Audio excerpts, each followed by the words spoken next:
선택을 하시는 거라서. Okay, what up, ladies and gents? It's your favorite Asian robot right here. I am actually watching the Q&A session because it's really interesting. Normally I don't stream stuff like this, but wow. Okay, just a quick reminder, you guys. So this is about the check-in event and the reward of the check-in event in season 2. Now we mentioned I'm gonna quietly advertise this while I set all this up. But there's a really desperate creator right now on Twitch that's like talking feed pics and stuff. That's so sad. But I hope that I'll never become that much of a sad human being. Gotta be terrifying. Within the duration of the event, check in 14 days, and you'll have a chance to choose between the Ultimate Bunny and the 2 skins.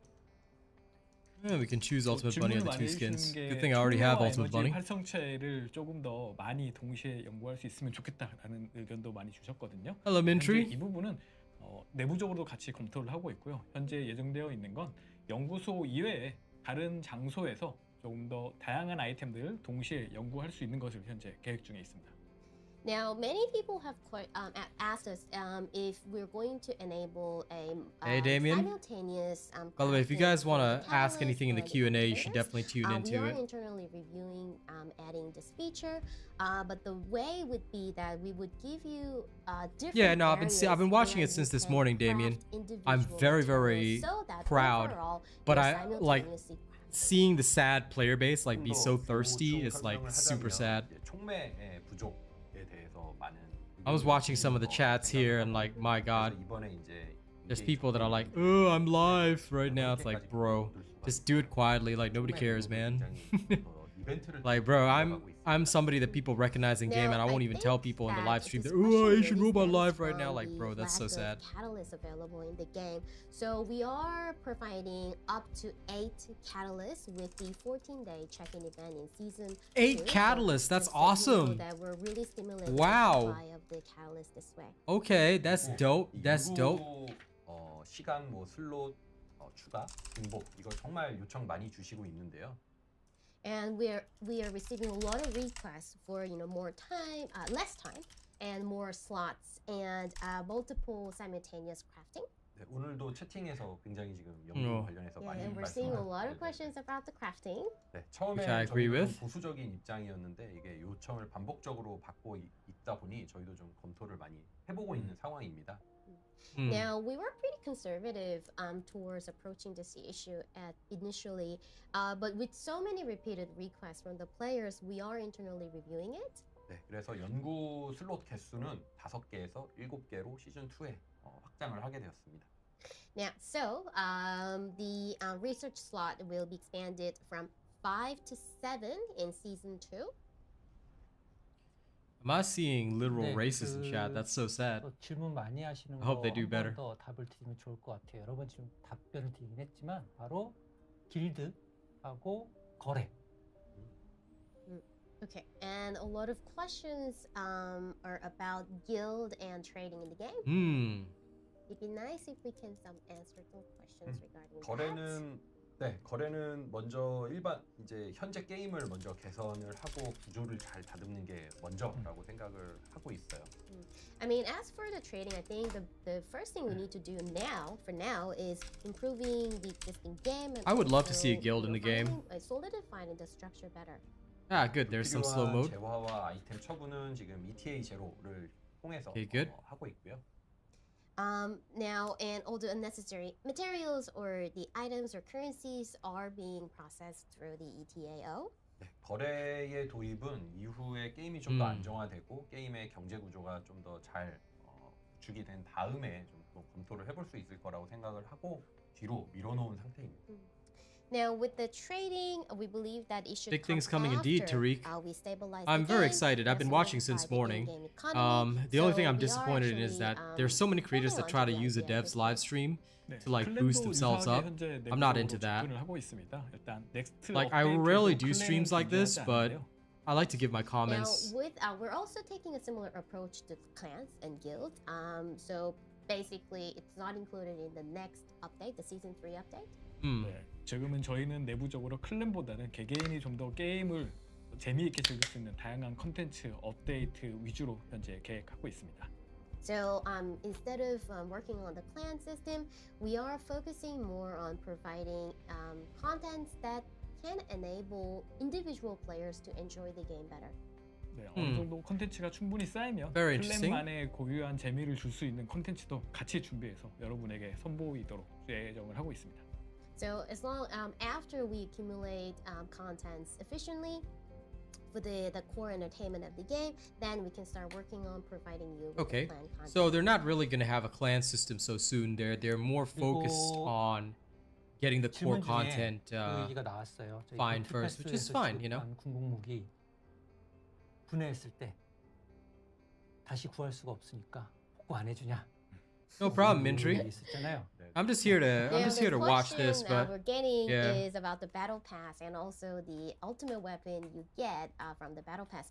Some players have experienced difficulty of trying to find the same weapon after dismantling it, and they ask if we will be able to provide a feature to recover the dismantled weapons. the battle pass weapons need to be reintroduced, in my opinion. But we'll see. 복귀에 대해서는 지금 이제 검토를 시작. I've got 3 chats going, but I'm just watching. Right today, I'm just watching the dev stream. So I've got my chat here, but my chat is like just a side thing. Like if you want to watch the actual dev stream, you should actually watch that, because I'm just watching like my own chat, which you can see on the left there, and then I'm watching the dev stream. The dev stream has their own chat, so I'm just gonna move that up there. But there's actually 2 chats right now, one for vertical, one for the horizontal. You can actually watch either the vertical or horizontal, up to you. It's the same thing. You're just gonna see the same room, same stuff. We just started reviewing the options, and we're just thinking about what kind of time frame is appropriate for this, what type of window is appropriate. But hey, everybody, welcome. So we're also considering, sharing these weapons with the priests. I saw somebody asking about a K-pop dance emote. Whether to give the players options to farm it in the game or use the ETAO to get the weapon. I think ETAOs would be better, 네, in my opinion, 그리고 but farming could also be good.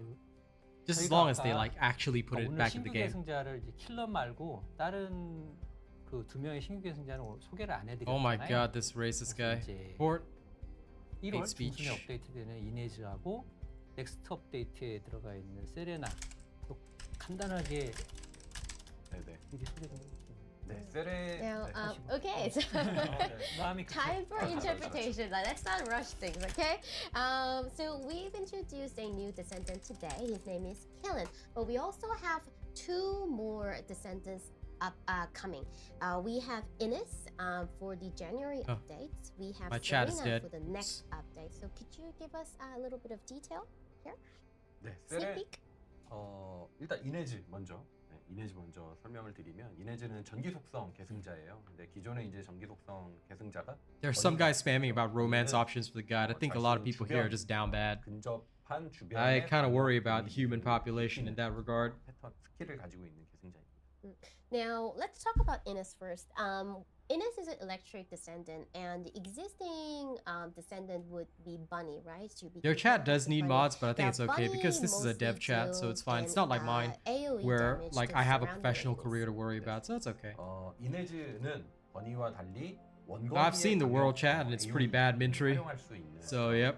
전기 캐릭터. Jiggle physics are coming in like However, season 3 and Ines, people have been so down bad. does the ranged attack, ranged AoE damages to the surrounding enemies. 그래서 사냥에 특화되어 있는 계승자라고 말씀드릴 수 있을 것 같습니다. So she specializes in monster hunting. She specializes in monster hunting. We need more bossers though. Like bossers are the same set though. 총기요? We'll see. And we'll also, with Serena, our plan is to specialize her in weapon usage, just like Glay and Haley. 네, 그리고 세레나 같은 경우에는 공중에서 오랜 시간 동안 채공을 하면서 공중에서 스킬을 썼을 때의 이점을 가지는 형태로 지금 부상을 하고 있어요. And our plan for Serena is to have her stay in the air and actually benefit from staying in the air for a long time when using the skills. 그래서 또 기존의 캐릭터 계승자들에게는 없었던 그런 플레이적인 재미를 제공할 수 있도록 준비를 하고 있습니다. Yeah. So you feel the fun of playing Serena that you haven't felt while playing other descendants in FTFD. Serena's gonna be like an aerial descendant. That's gonna be interesting. Like Serena is gonna be coming later on. I think it's in season 3. Season 2 is Ines, but we'll see. 제가 이제 게임 빌드 개발 중인 빌드에서 확인했을 때 다들 외모로 많이 궁금해하죠. 상당히 만족스럽게 나왔고 중간에 누가 어떤 분이 일본 애니메이션 Are you guys seeing the chats here? This 느낌이 많이 나요. like you're seeing the collective sum of human sadness. G-A-N-T-G. Okay, all right. Now with Ines in season 2, a lot of people are really wondering about how she looks, right?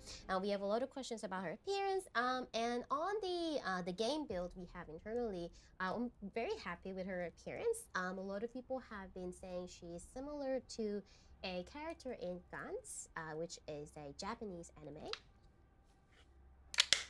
그리고 세르나는 일단 I hope they don't, Tariq, because aerial enemies, I don't know, a lot of people just don't like to aim upward. 캐릭터를 많이들 원하셨는데 이부 일단 세르나가 어느 정도 충족을 시킬 수 Suburb Hermit be like spamming out Now, there. Serena is a fire descendant. We haven't asked to. I don't think they've addressed the color wheel, unfortunately. Hopefully they see it. Poor fella's trying. Able to do that.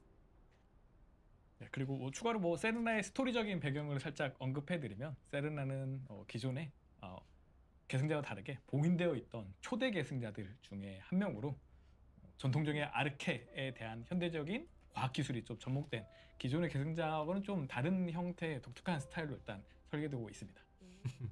Now, just to give you a sneak peek of the lore of Serena, this is not she's different from the existing. Well, the current generation of descendants, she's actually one of the ancestors. Good, Bass Knuckle. Enzo's fun. With her skills, she has the traditional arc skills plus the modernized arc skills. So that's going to be the differentiating point of Serena. Ooh, Serena is like a new advanced descendant. Let's not talk about Serena's lore, right? Because we don't want to spoil the story, spoil Yeah. the game. 네, 잠시만요. 저기 유튜브 화면에 저 이름 한번 소개 한번. I think it'd be a nice idea to have our names on the screen. 네. Actually, it was there, but now it's not. 보시는 분들이 아시기 좋게 좀. They can just have an overlay like down the bottom to do that. 네, 뭐 세르나 컨셉을 말씀해 주시니까 뭐 할머니 캐릭터냐, 혹은 뭐 뱀파이어 캐릭터냐 이렇게 채팅. Keep trying Suburb Hermit. I'm watching Suburb Hermit just try to get his question in there. We have players guessing the concept of Serena as is it grandma? Is it a vampire? No, she's not a grandma or a vampire, okay? She's not a grandma or a vampire. 제가 그 상품 관련해서 몇 가지 그 대답을 드릴게요. 네, 먼저 아까 다 설명을 드렸습니다. Nice, Damien. Well done. I'm gonna go farm some reactors later. I want to do that today, but this is interesting, so I'm actually watching.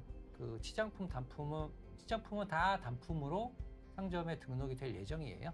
네, 그리고 여기에는 말씀드린 것처럼 얼티밋 계승자도 모두 번들이 아니라. And people still talking about jiggle physics. This is wild, yo. 예정입니다.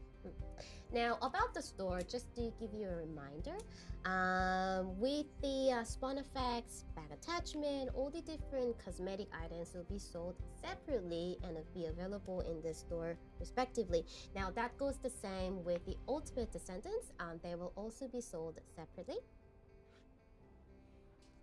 네, 그리고 저희가 이제 Q&A를 하게 됐으니까 이 자리에서 좀 하나 설명을 드리면 좋을 것 같은 이슈가 하나 있는데요.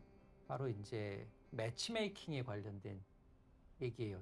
조금 복잡해서 통역 Update to Unreal 5.5. 들어오실 것 You can give that suggestion to that. Alright, You can like give them that I think- suggestion, I Robin. think this is a good opportunity for us to talk about an ongoing issue in the game, which is the matchmaking system. Now, this is going to be a little hard. I don't know if they will, but but you that's can okay. try. I'll try my best.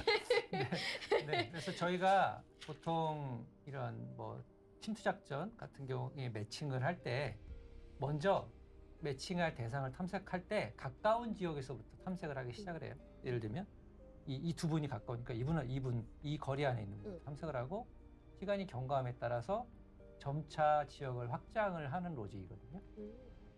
Now, That with the Ramon guy's been spamming infiltration that same mission thing for a matchmaking, long time. What we do is when we're looking for different players, we start from the close proximity, right? For example, if our producer is looking for a player with a matchmaking system, two of our game designer and the creative director will be picked as your teammate. And then as time goes by, that radius actually expands. 네, as time goes by. 네. As time goes 그- by. 이 I love his 기존에는 accent when he speaks 이 English. That's 탐색 범위를 beautiful. 상당히 넓게 지정해놨어요. 예를 들면 저 멀리 밖에까지. 음. 그래서 이제 이렇게 먼 거리 있는 음. 분하고 매칭이 성사되면 서로 이제 서버 렉이라고 하죠. 네트워크 레이턴시가 이제 느린 상태에서 게임을 하게 돼요. 네. Now, currently in the game, and initially, we've set the radius for the matchmaking to be very, very wide, right? So you'll be matched with a player that are physically very far away from you. The problem of this system is that it often involves a server lag and there's a latency issue. So basically, after we hit a certain time, 그래서 이제 the 기존에는 matchmaking is just horrendous, and I think that has been the biggest problem. See that Roxy person? I'm live on Twitch. Like, bro, don't ever do that. You want to be a real creator, don't advertise that you're live on another stream. 원활하게 멀티플레이 할 수 있도록 이번에 개선을 했습니다. 개선을 한 게 시즌 2에 적용될 예정입니다. 네. Alright. And for the upcoming season 2 update, the radius for the matchmaking system has been significantly decreased. Okay, so if we were to use this room as an example, the matchmaking system will not, the radius will not go outside this room, so that you are matched with players with a similar network speed, and we can facilitate a more smooth team play experience. So this is going to be part of the season 2 update. 그리고 또 한 가지 되게 중요한 이 로직 변경이 있는데요. The amount of desperate creators that you see out there is just 제가 sad, man. 이제 답변을 원래는 그 PC 플랫폼에 크로스 플레이 온오프 옵션을 추가를 하겠다라고 답변을 드렸었어요. 하지만 그것보다는 로직 개선을 통해서 이 문제를 해결할 예정이고요. 네, 먼저 하시고. Now, another important logic change is about the cross-platform honor function for the PC players. Now, we're trying to resolve this issue with the change in the logic. 네, 쉽게 말하면은 저희가 이렇게 탐색을 할 때 먼저 같은 플랫폼에 있는 유저부터 먼저 매칭이 되도록 개선을 할 예정이에요. 예를 들면 이분이 같은 플랫폼, 이분은 다른 플랫폼이면 이분부터 먼저 하고 성사되면 이제 게임하는 거고, 아니면 이제 그 다음으로 넘어가는 형태로 해서 먼저 같은 플랫폼들끼리 게임을 하실 수 있도록 로직을 이번에 추가를 할 예정입니다.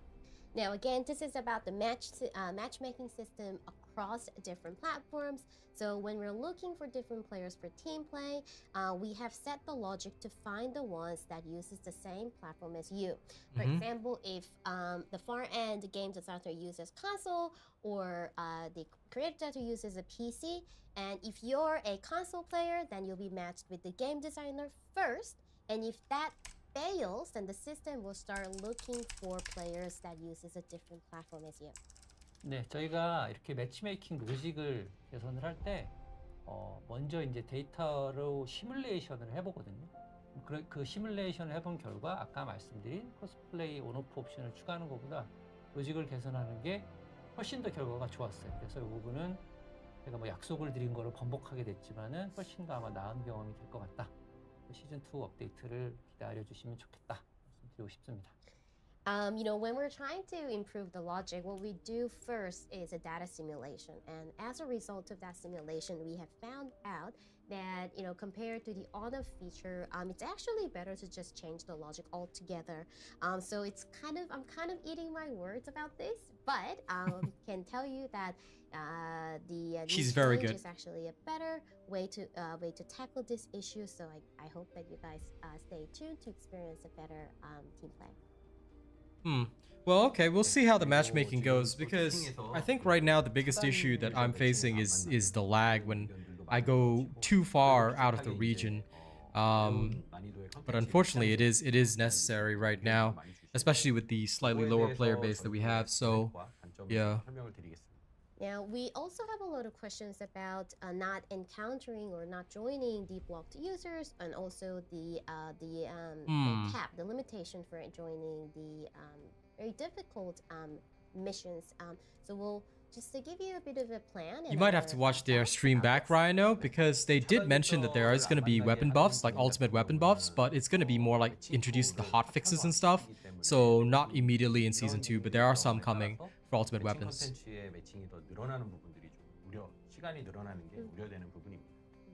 Now, oh my god, look at some of these thirsty people, like you blues there, like they need moderators in their chat, yo.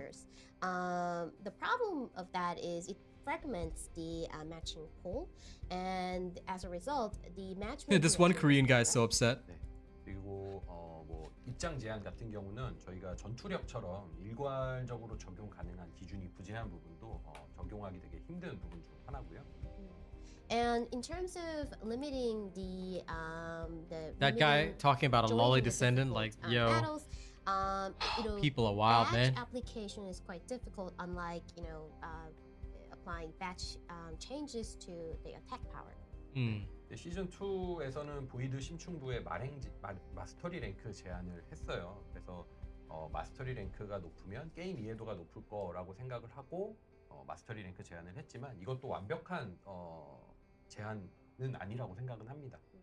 Now, for the Void Abyss in season 2, we actually have applied the MR limitation, right? Because we thought, if you have a higher MR, then your understanding of the game would also be higher. But we do recognize that this is not a perfect solution. 네, 그래서 장기적으로는 파티 찾기 시스템으로 풀어야 된다고 생각을 하고 있고요. 그래서 넥스트 업데이트 시즌 3 정도의 파티 찾기 시스템을 제공할 준비를 하고 있습니다. So in long term, we believe that the party searching system is the way to go to tackle this issue, and our plan is to include that in the next update, which is the season. A party searching system, okay. 매칭의 퀄리티가 좀 떨어지더라도 파티를 만드는 것이 귀찮다면 공개 매칭을 사용하도록 하고 매칭 퀄리티를 높여서 컨텐츠 진행의 스트레스를 낮추고자 한다면 파티 찾기 시스템으로 파티를 맺어서 비공개 매칭을 하는 형태로 게임을 이끌어 가려고 하고 있습니다. So we're trying to give you two options, right? If you don't mind slightly lower quality, but if you can't be bothered to create your own party, then you will have an option to create a private matching. If you don't want to compromise the quality of the battle, but also want to reduce the stress of joining these difficult battles, then you will have an option to create your own party. Okay. 네, 그리고 Party play solution. 뭐 기존에도 많이들 여쭤보신 거고 오늘도 No, I'm not going to do a video on everything they mentioned in the first session because I think it is unnecessary. I feel that if people really want to, they can check out the live stream for themselves. I tend not to do content that is like, oh, here's what they mentioned and thing, because I'll do a patch notes video anyway, Anthony. But I was watching since the start. This is something we are improving. I try not to do low effort content because I don't want to be one of those creators. There's plenty of those already out there. So I think what you can look forward to instead is when the patch is actually out, I will talk about like what is actually in the patch. I tend to focus more on real information. And a lot of you guys are actually talking about the grappling hook being needed to be fixed for the Xbox console. I've seen this issue before, but I will have a look at it again. 네, 이게 저희도 지금 제보를 받아서 추적하고 있는 이슈이긴 한데요.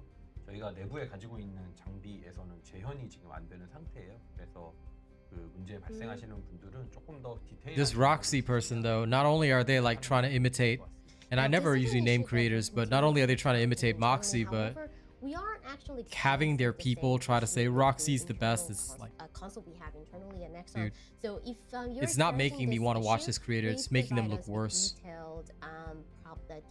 Oh, absolutely, Damien. It will be really great for us.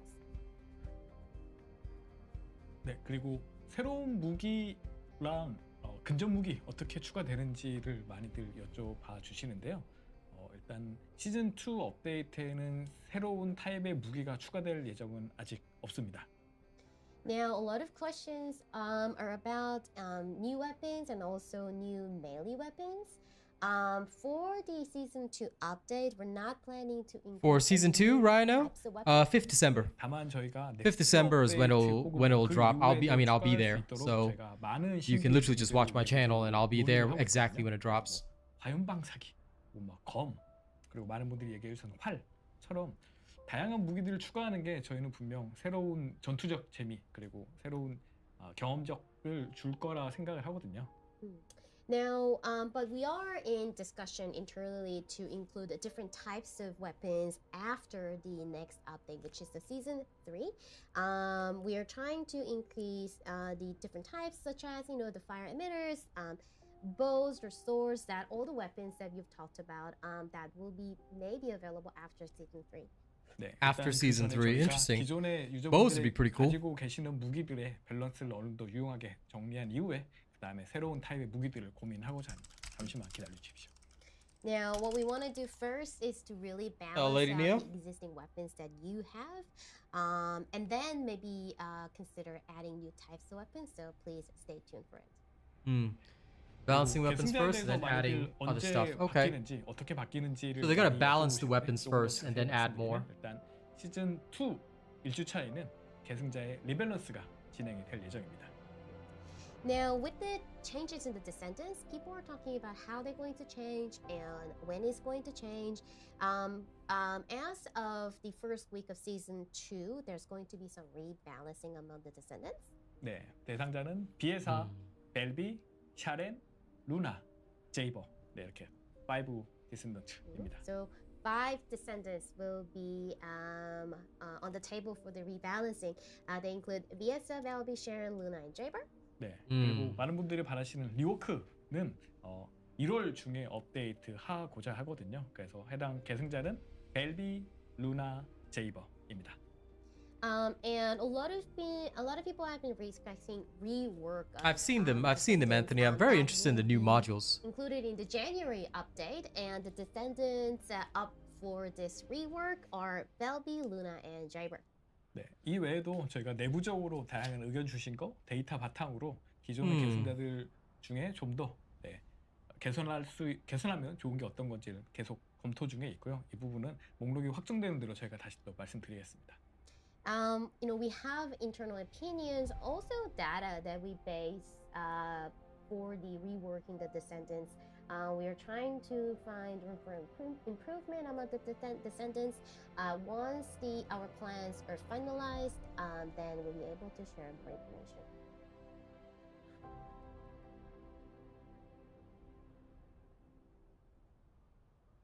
네, 그리고 염색 관련한 질문들이 좀 있는데요. 지금 확정된 거는 시즌 2의 염색약을 좀 더 추가하려고 하고 있습니다.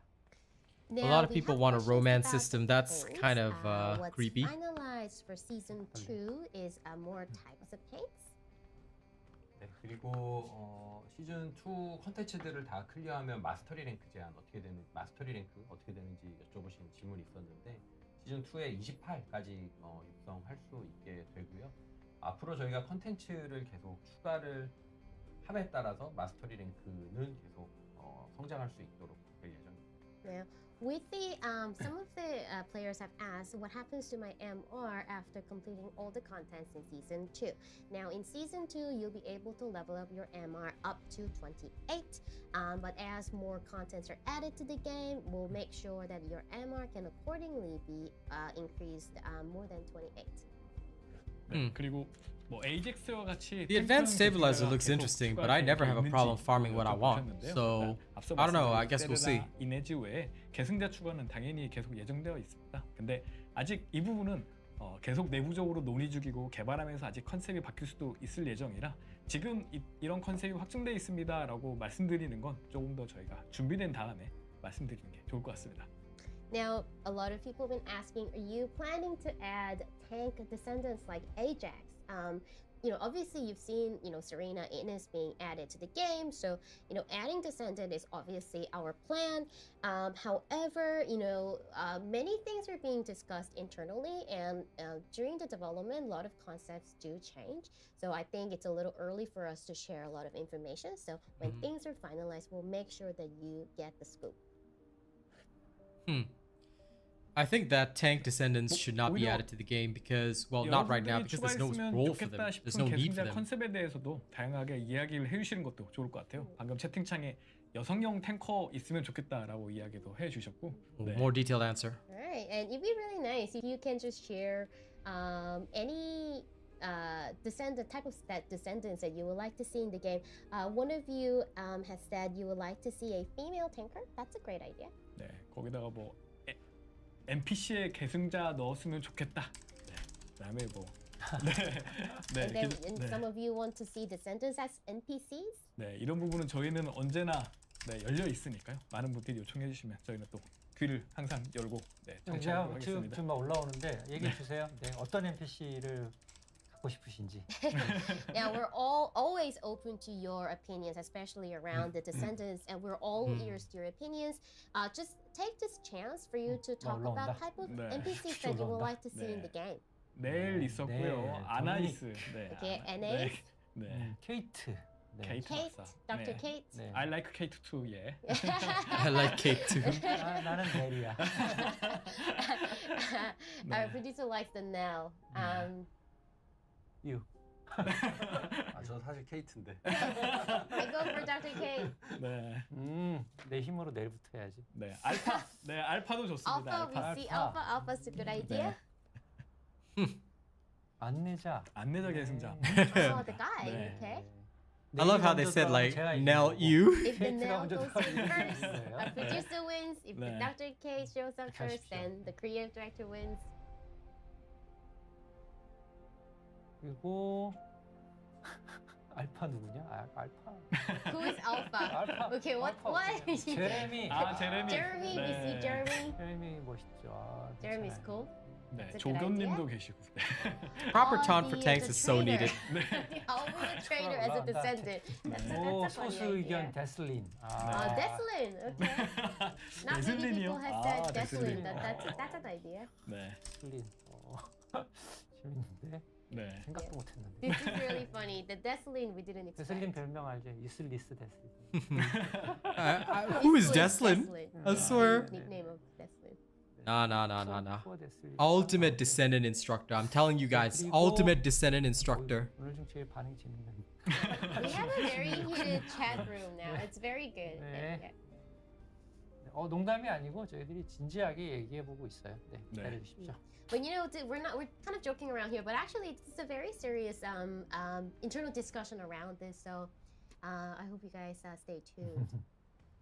네, 그리고 그 코스메틱. I'm telling you, if they don't give us an ultimate descendant instructor, I'll be so sad, guys. 이렇게 의견 주신 게 되게 많이 있어요. 뭐 이렇게 아이들 애니메이션이라든가 수염을 추가하는 거라든가 뭐 문신의 추가라든가 그런 것들은 제가 좀 가지고 아직 고민 중이어서 고민이 좀 정리되면 추후에 얘기를 좀. Some people asking for K-pop we have a lot of dance. questions around the cosmetic items and customization of the descendants.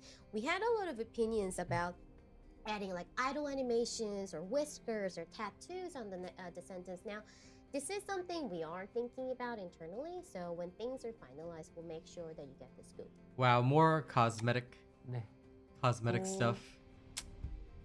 Yeah, Rena. I rarely ever do streams like this, but I 그리고 또 was just 새로운 really 게임 interested in what they 모드에 had to say. 대해서 많이들 의견을 주시는 걸로 확인했습니다. 뭐 8인 레이드 같은 이야기도 얘기해 주셨는데. Although I'm seeing a really 저희도 sad Twitch streamer trying to get viewers from here. It's so bad. Now you're talking about new game mode, and there's a talk about this raid. We are internally testing all these different modes. 네, 많은 아시는 것처럼 저희가 핵앤슬러시 늘 어쨌든 표방하는 전투 경험을 그대로 유지하면서 기존의 어떤 새로운 경험을 어떤 식으로 줄 수 있지를 내부적으로 많이 고민하고 있습니다. I would say Enzo is a good choice. You can definitely get Eugen as well, but Enzo is a good choice. 타입의 전투일 것 같습니다. I mean, Now, Enzo will not get an ultimate so because soon. we do want to stay truth to our DNA, which is the hack and slash battle, right? But at the same time, we're always contemplating on how to provide a brand new game experience for our players, and that attempt will probably be included in the next update, the season 3 update.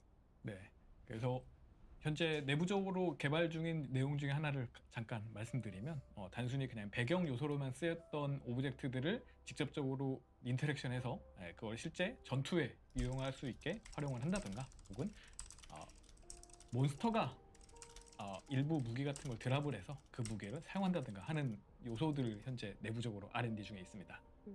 Now, to give you a little sneak peek of what's internally being discussed, the first thing we would like to share is maybe a possibility of using the background objects as an items that can be interacted That with, is coming in and season also 3 use or that 4, in different Tariq. battles. So they've already talked about that for Another sure. idea that is being discussed internally would be having the monsters drop a certain weapon that can be utilized by the descendants. 근데 그리고 뭐 댄스 이모트 얘기가 제법 많이 나왔는데 이번에 추가되잖아요, 그죠? 네, 뭐, 맞습니다. 네네, 재밌는 그 감정 표현, 소셜 애니메이션이 여러 개 추가되고요. 그 중에 하나는 이렇게 춤추는, 보여드릴 수 없지만 춤추는 게 또 추가됩니다. Now, a lot of people are talking about dancing emotes. It is something that is being added to the game. Dance The emotes would be season 2 really cool. update. We have a lot of funny, cute emotes available in the game now, and one of them is. If you want to mention dancing Dauntless, please leave. 그리고 I have nothing to do with that racist game, Figs. Goodbye and never come back, yeah? 네, 질문도 좀 주고 계신데요. 네. Now, some of the questions are about the the gameplay, team play content that requires more than 4 players.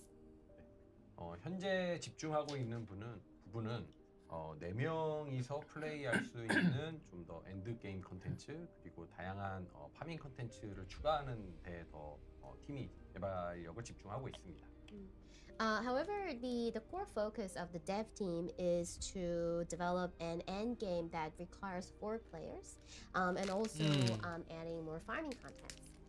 They definitely need to work on an end game 파밍 first. 게임이기 때문에 많은 유저를 모아서 고반복, 높은 반복 플레이를 하는 것은 조금 불편한 게임 컨텐츠일 거라고 생각을 해요. Now, TFD really centers around farming. Farming is a very important element of the game, so it'd be really inconvenient to grind in the game with, a massive number of the players.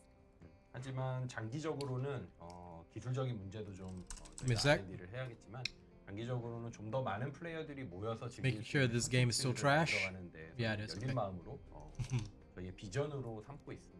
Not talking about this game, another one. Now, but in a long term, we'd still like to point out the fact that although we'll probably have to research and test different technologies to realize this, but it is our vision, and we're open to the potential of having multiple players enjoy different contents of the game. 당분간은 그래도 4명이서 즐길 수 있는 컨텐츠를 재미있게 만드는 거 여기에 집중하도록 하겠습니다. So, but for now, we will focus on making the content that requires 4 players more interesting. Don't even try, Figs. I already got you on the vertical stream. You can come to the horizontal stream, you're still gonna get banned. So 아까 뭐 답변 next time approach me with a bow and make sure that you apologize for being a dick. And maybe then I'll let you talk. 시즌 2 도중에 업데이트할 예정이 있고요. Now, this is actually a question that we've answered already, but the people. I would love to take the fight to the Vulgus, usage, Tariq. for I think the that's gonna be console awesome. players will be available in the mid season 2. 네, 그리고 최적화나 그래픽스 관련해서도 많이들 의견을 주시는데 최적화도 계속 꾸준히 보고 있는 중이고요. Now, we also have questions about optimizations and graphics. We are monitoring optimization constantly. 네, 그리고 이번에 그래픽 옵션 Hey, Sir Tommy. 지금은 저희가 이제 그래픽 옵션이 울트라가 가장 상위의 최상위 옵션인데요. 이 한 단계 위의 옵션을 추가하기로 했어요. Now, with the graphic option at the moment, the ultra option is the highest option available. We are adding another one after that. 네, 이름은 지금 시네마틱이라고 붙인 상태고, 이거는 기본적으로 저희가 제한을 걸어 넣었던 옵션들, 뭐 시야 거리라든가 레이트레이싱 퀄리티와 같은 것들을 제한을 해제한 상위 옵션. For me, Saifudan, the thing that is the best discussed is the Now doggo. we've named it I loved it. as cinematic option for now. What we have done is that we have removed some of the limitations of these previous options, such as longer visible range or different options that weren't available with the different graphic options. So you'll be able to use this feature to enhance the graphic. 네, 그래서 이 시네마틱 와우. 옵션은 당연히 이제 PC 플랫폼에서만 추가되는 거고요. 콘솔은 기존과 동일하고, 네, 더 상위 옵션이. I have to wait till I get a new PC for that cinematic option because that sounds wild. The doggo interaction was really nice. 좋게 느껴졌으니까 기대 부탁드리겠습니다. Now, the cinematic graphic option is only available for the PC, so the option for the consoles will stay the same. Obviously, it's a higher graphic option, so you will need a higher spec of PC. I've tested the option with personally. It's looked pretty good, so we believe that you could look forward to it. 네, 그리고 또 모듈 일괄 합성 관련해서 네, 또 문의 주셔가지고 모듈 일괄 합성 기능은 지금 준비하고 있습니다. So we also had a question about the batch model synthesis. The batch synthesis is in the plan to be updated in the game. 네, Batch 그리고 module 이제 synthesis, 밸런스 the 관련한 plans, 또 okay. 질문들이 중간중간 계속 That's 제가 fair. 밸런스 질문들을 좀 확인을 했는데요. 일단 총기 관련해서 돌격소총을 더 사용할 수 있게 해달라라는 말씀도 주셨고, 일단 저희는 네. Now, we are keep seeing questions about the balances.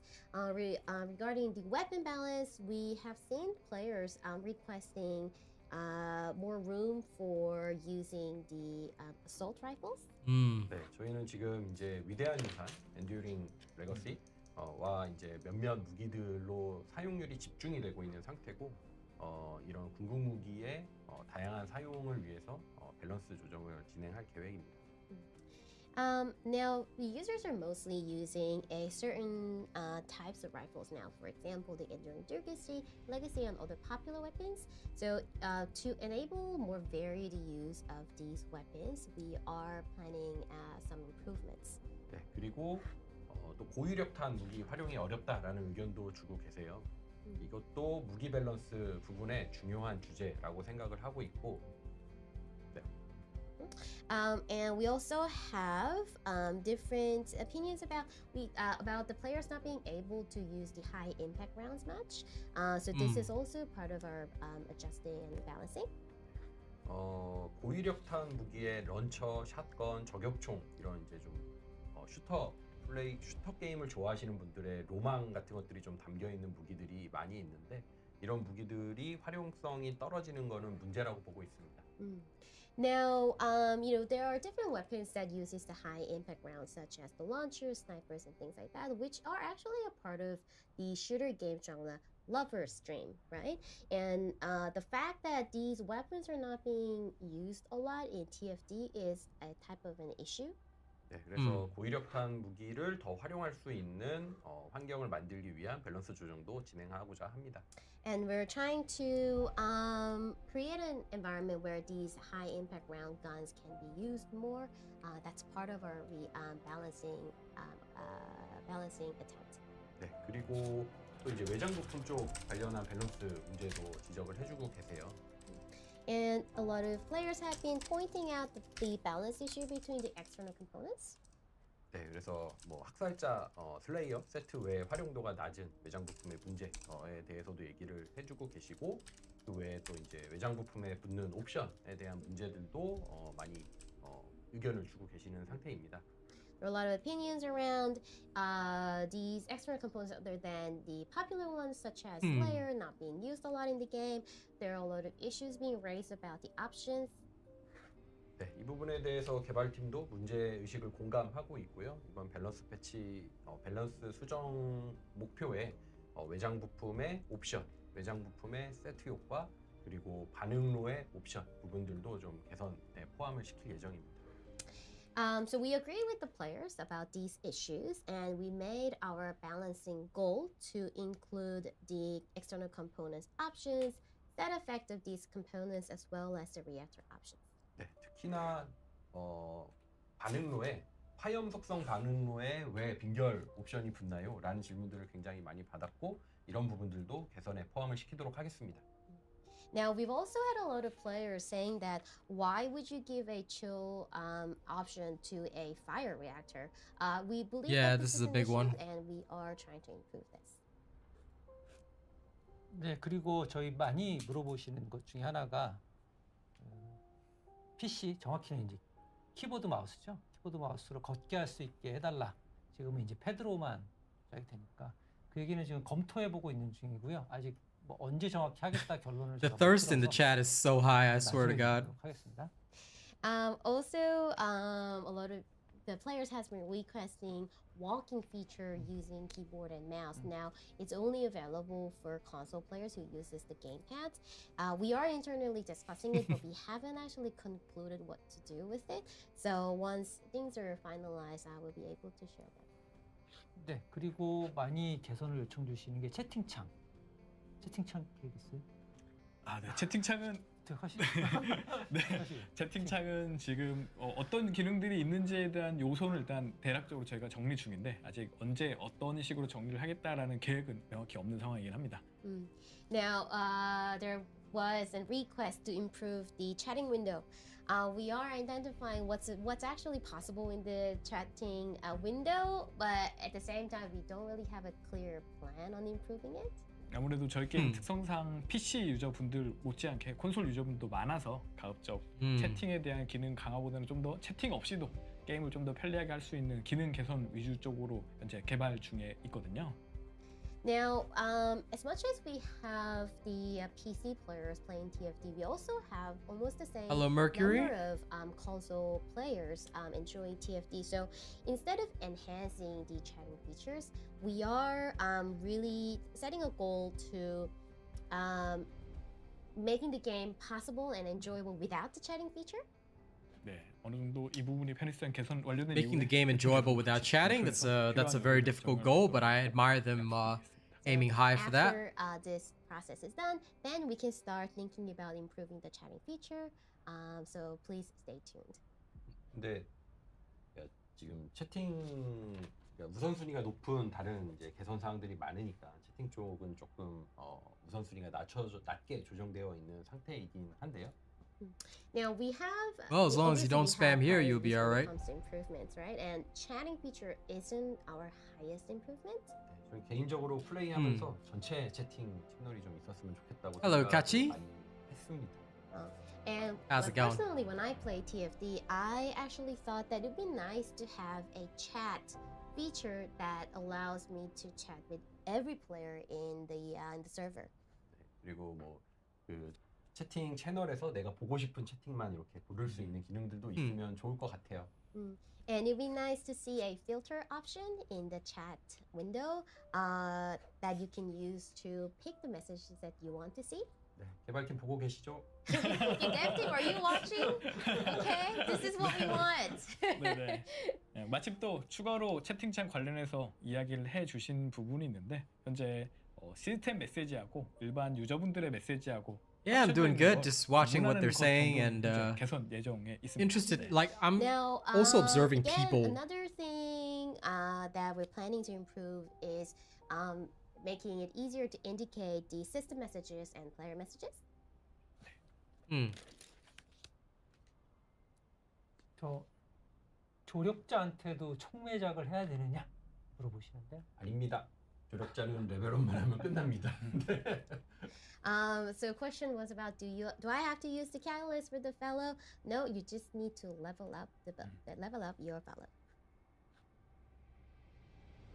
그리고 그래플링과 근접 모듈을 기존의 계승자 모드라고 좀 분리해 주시면 어떨까라는 의견을 많이 주셨거든요.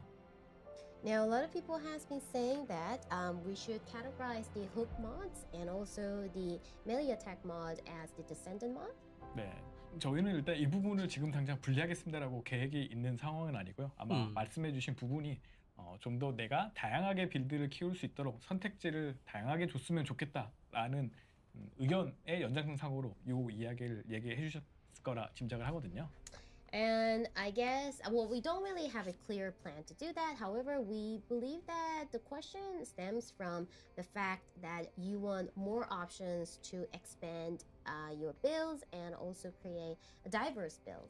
네. 현재 Yeah, 저희는 Fellow's definitely gonna be amazing, 향후 Kachi. 넥스트 업데이트의 새로운 추가 성장도 그렇고 이번에 진행되는 역배열 강화도 그렇고 모듈 위에 다양한 형태로 계승자의 빌드 다양성을 There's so many of these guys asking for romance options. Like, Now, I don't know with what's the wrong with them. next update, we have additional growth contents. We also have an inversion reinforcement system, right? So we are trying to give the players more options besides modules. is he just gonna put on sunglasses? LOL. 네, 그래서 이 부분은 내부적으로 검토를 해보고 만약에 필요하다면 모듈 슬롯을 별도로 분리하거나 혹은 다른 식으로 새로운 성장을 통해 Director's 빌드 glasses. 다양화를 계속 만들어 나갈 예정입니다. I love how he just puts on We'll glasses. internally Like, this is the discuss best this, part. And if needed, we might have to add extra slots for that or introduce a new system.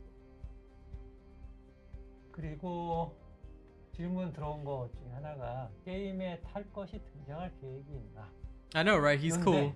네. I don't know. Should I do it too? Should I start putting on glasses as well? Is this some kind of tactic? 아, 나는 네. 어떤 거 들어오면은 꼭 하겠다. To look extra gangster.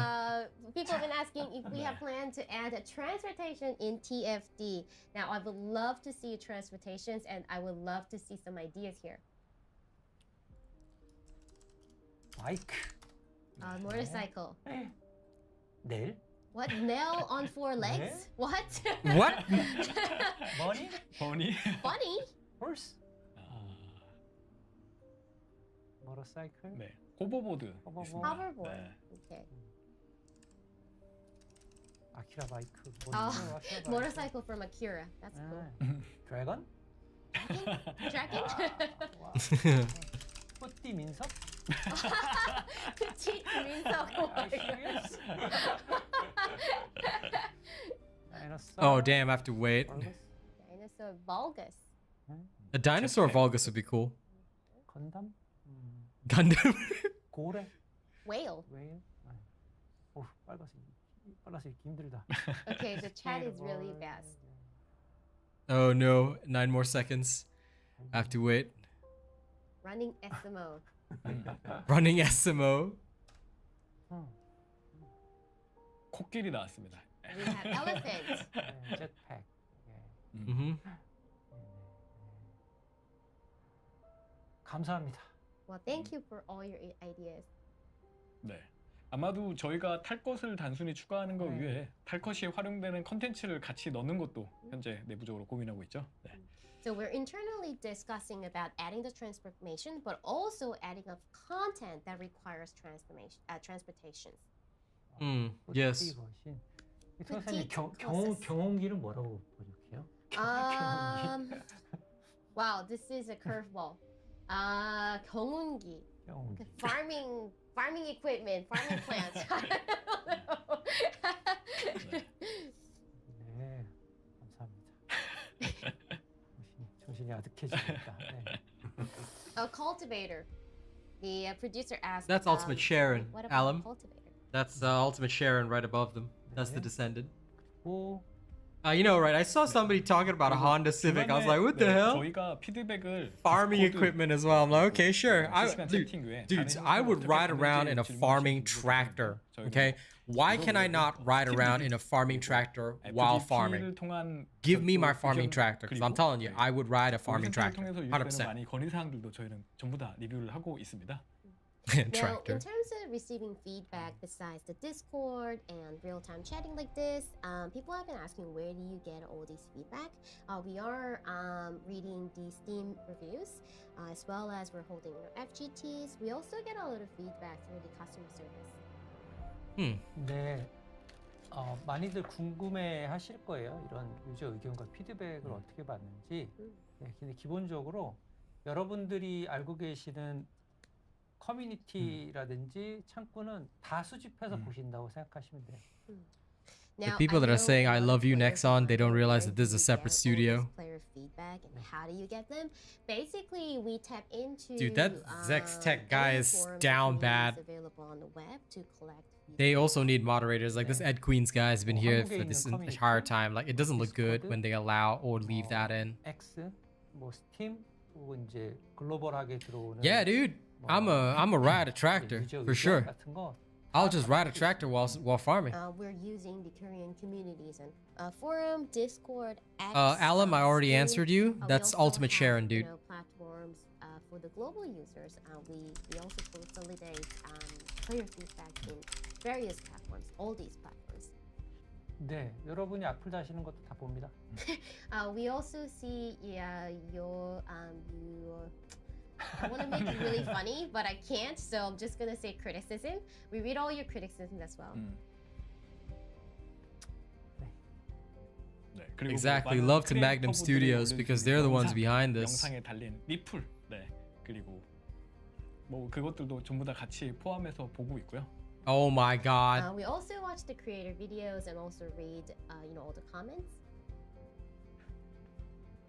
많은 의견 주시면 저희는 모두 저희가 모두 답변을 드리지 못하지만 저희 내부적으로도 다양한 채널로 수집하고 있으니까 의견은 편하게 많이 주시면 감사하겠습니다. So, we can't answer all the feedbacks, but we are collecting various feedbacks from various platforms. So, just feel free to leave anything. And just one thing, Akpu is trolling, so we also read your trolling too. So, ha. 네, We also read your 올려주시는 trolling. Nice. 질문들을 쭉 보고 있는데요. 당장 결론을 내리지 않았던 거는 답을 오늘 잘 안 드렸어요. 네, 예를 들어 뭐 애니메이션 페인트 같은 거 이런 거는 결론을 저희가 내리지 못해서 오늘 답을 특별히 드리지 못했는데 좀 양해 부탁드리겠습니다. Now, for some details that we don't really have finalized the answer for, we haven't really touched on it or answered your questions. For example, any questions about animation paint, there's not really a finalized detail for on our end. So we hope you understand that. 네. 그리고 최근에 저희 크리에이터 분들하고 인터뷰도 진행을 했었어요. 그래서 오늘 I swear they really need a moderator for their chat. 올려주셨고요. Now, we've also conducted an interview sessions with our creators. And in fact, 7 hours ago, one of our creators called Moxie has uploaded the interview video. 그리고 그 전에는 클라이드 님께서도 또 영상 올려주셔서 클라이드 님과 인터뷰한 영상도 잘 봤습니다. And also Clyde uploaded a video before Moxie. So we enjoyed the video, Clyde. 네, 그리고 한국의 스트리머인 도굴 님하고도 인터뷰를 했었고요. 네. 네, 좀 전에 채팅창 지나가셨어요. 아, 그래요? We also had an interview with a Korean influencer called Do-Kol. He was actually on the chat before, so hello. 여기 자동 번역을 이상하게 했더라고요. 아, 네. 내가 뭐 보고 있었어? 개홀이었나 그런 식으로 번역 지나가서. Okay, someone said, when are you going to 당황했어요. add the 네. Katie Descendant? 주윤경 계승자는 언제 추가 아니에요? 이게 답을 피하고 있어요. Oh, we're not answering that question. We're ignoring the question. 저런.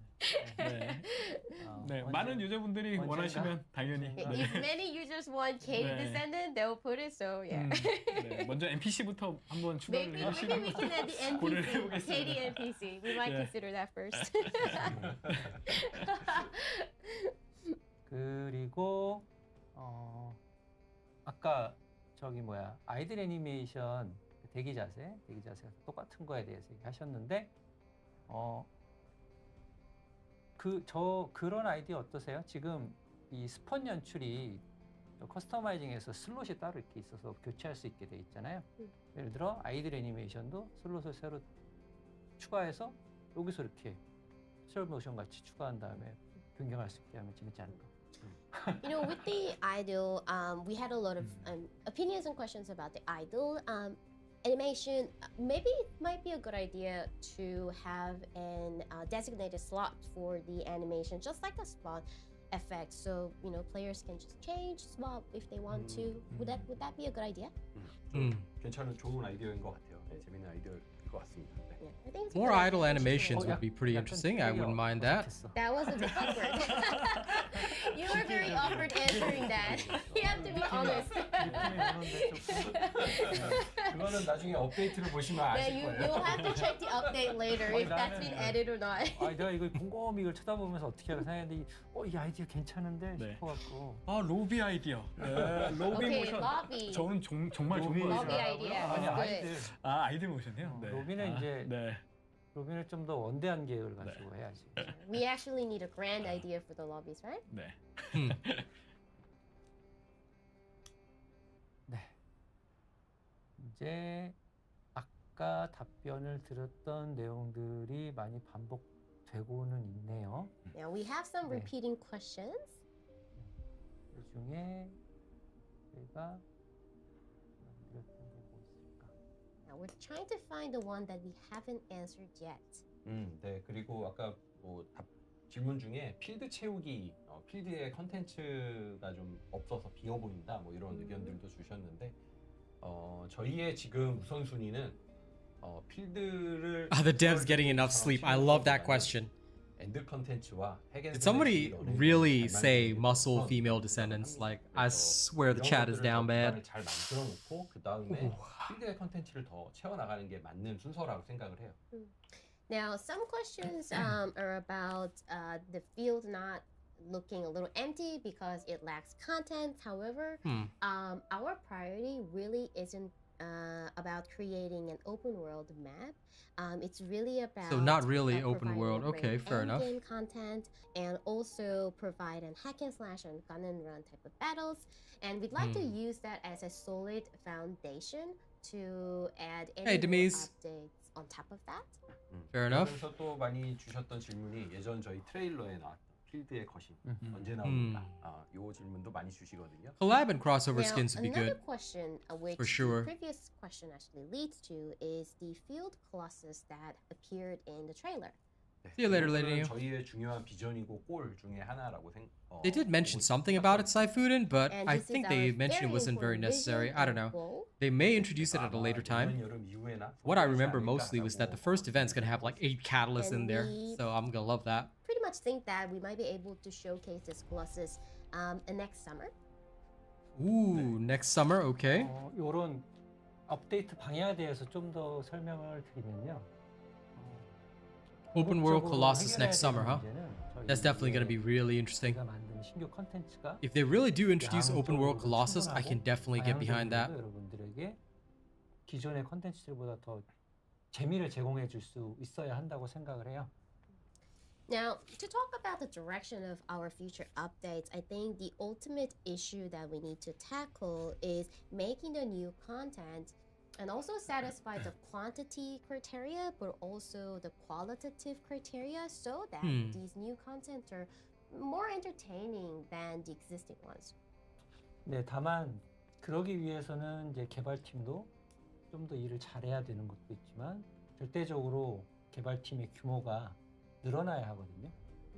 그래서 이 지금 현재 저희가 이렇게 진행하고 있는 내용들은 그때를 위해서 차근차근 쌓아 올려가고 있는 단계라고 생각을 해요.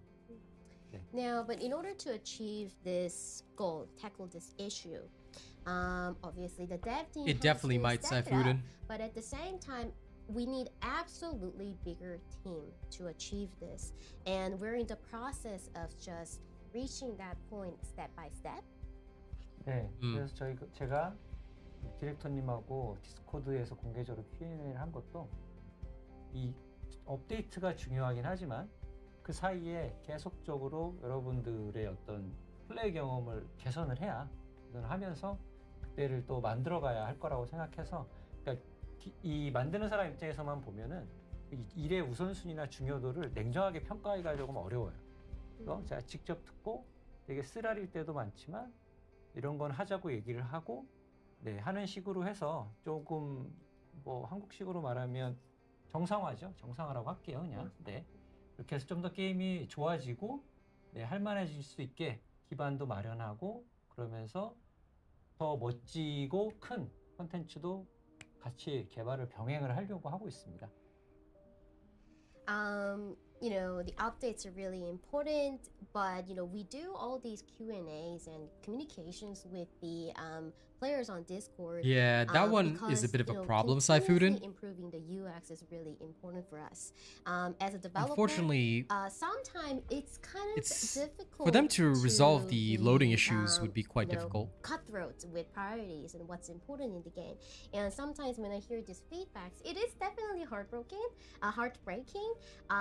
But you know, normalizing the game experience is really important. Making the game playable is really important. And with this endeavor as a foundation, what we should do is create a bigger and better content.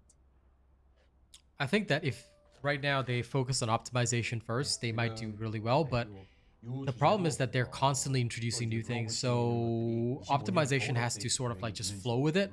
I reckon. I think that'll be the biggest thing. So Now, I don't think they the can previous, resolve that comment too actually easily. leads to a question about our plan for 2025 winter update. 네, 오늘 공개해드렸던 넥스트 업데이트 계획이 이제 25년도 상반기에 다 업데이트할 내용의 콘텐츠들입니다. And all the details that we shared about the next update, which is the season 3, is happening in the first half of 2025. 네, 그리고 그 뒤에 이제 여름부터 겨울까지 25년 여름부터 겨울까지 어떤 업데이트를 할 건지에 대해서 준비를 하고 있는 상태입니다. And we are preparing for the updates that would run between the summer and the winter in 2025. 저의 생각에는 일단은 내년 이제 상반기 Hey, Prime Creed. 게임의 Welcome to the vertical stream. 개선점들을 Please take note that you can also watch in horizontal. 좀 더 게임을 장시간 즐길 수 있는 상태들을 만들고 콘텐츠를 추가하는 데 더 포커스를 하고 있고요. Personally, my priorities are until the first half of next year, it's going to be about improving what is lacking in the game at this point and making the game playable for a longer time and also adding more contents. 네, 그 뒤에는 필드에 거신이 등장하는 것과 같은 Never mind, I'm not gonna say that 또 플레이어 여러분들의 because explaining it's a bit too much work. 구현하는데 포커스를 해야 될 거라고 생각합니다. Optimization will just have to be After ongoing. we succeed in doing that, we'll be really dive deep into realizing the dreams of our That dev is team, and as well not as our really players, possible, such as Demise. the field classes. I'll explain why. 네, 그 얘기하신 그러니까 정확히 이제 상반기라고 하면 뭐 6월 30일까지 뭐 그 이상은 없느냐 그런 얘기는 아니고요. 얘기를 하는 건 아니고 조금 추상적으로 얘기를 드렸고, 네, 그 이후에는 그 이후부터는 지금 오늘 채팅창에서 많은 분들이 이미 얘기를 주셨어요. 그런 여러분들의 로망이 담겨 있는 업데이트를 하려고 지금 준비 중에 있습니다. Now, so that's although we're mostly focusing on improving the game for the first half of the next year, but it doesn't mean we don't have anything new between this period and after this major improvement of the game. We are preparing different contents that can realize your dream and your fantasy. And you actually saw a lot of players mentioned what we have in plan, so that's very interesting. 그리고 또 질문하는 동안 I'll tell you one thing. 답변하는 동안 또 질문 주신 것들 중에 I am very glad that these devs are very open and stuff like that, but damn some of these people. 안 되는데 어떻게 하냐라는 질문을 Or is 주셨는데요. that I saw some stuff that's just wild. 네, 수집. 네. 수집이요? 네, 수집을 못한 유저들. AFK 네네네. fishing. The question we received while answering the previous question is about the not being able to collect amorphous materials because of the amorphous material A, B, and BB.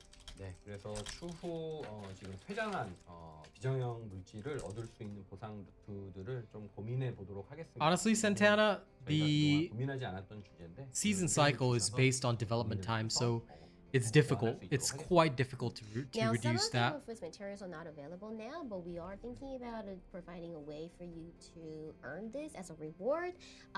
Honestly, we haven't really thought about it in depth until this point, but we will start internally thinking about it a bit more.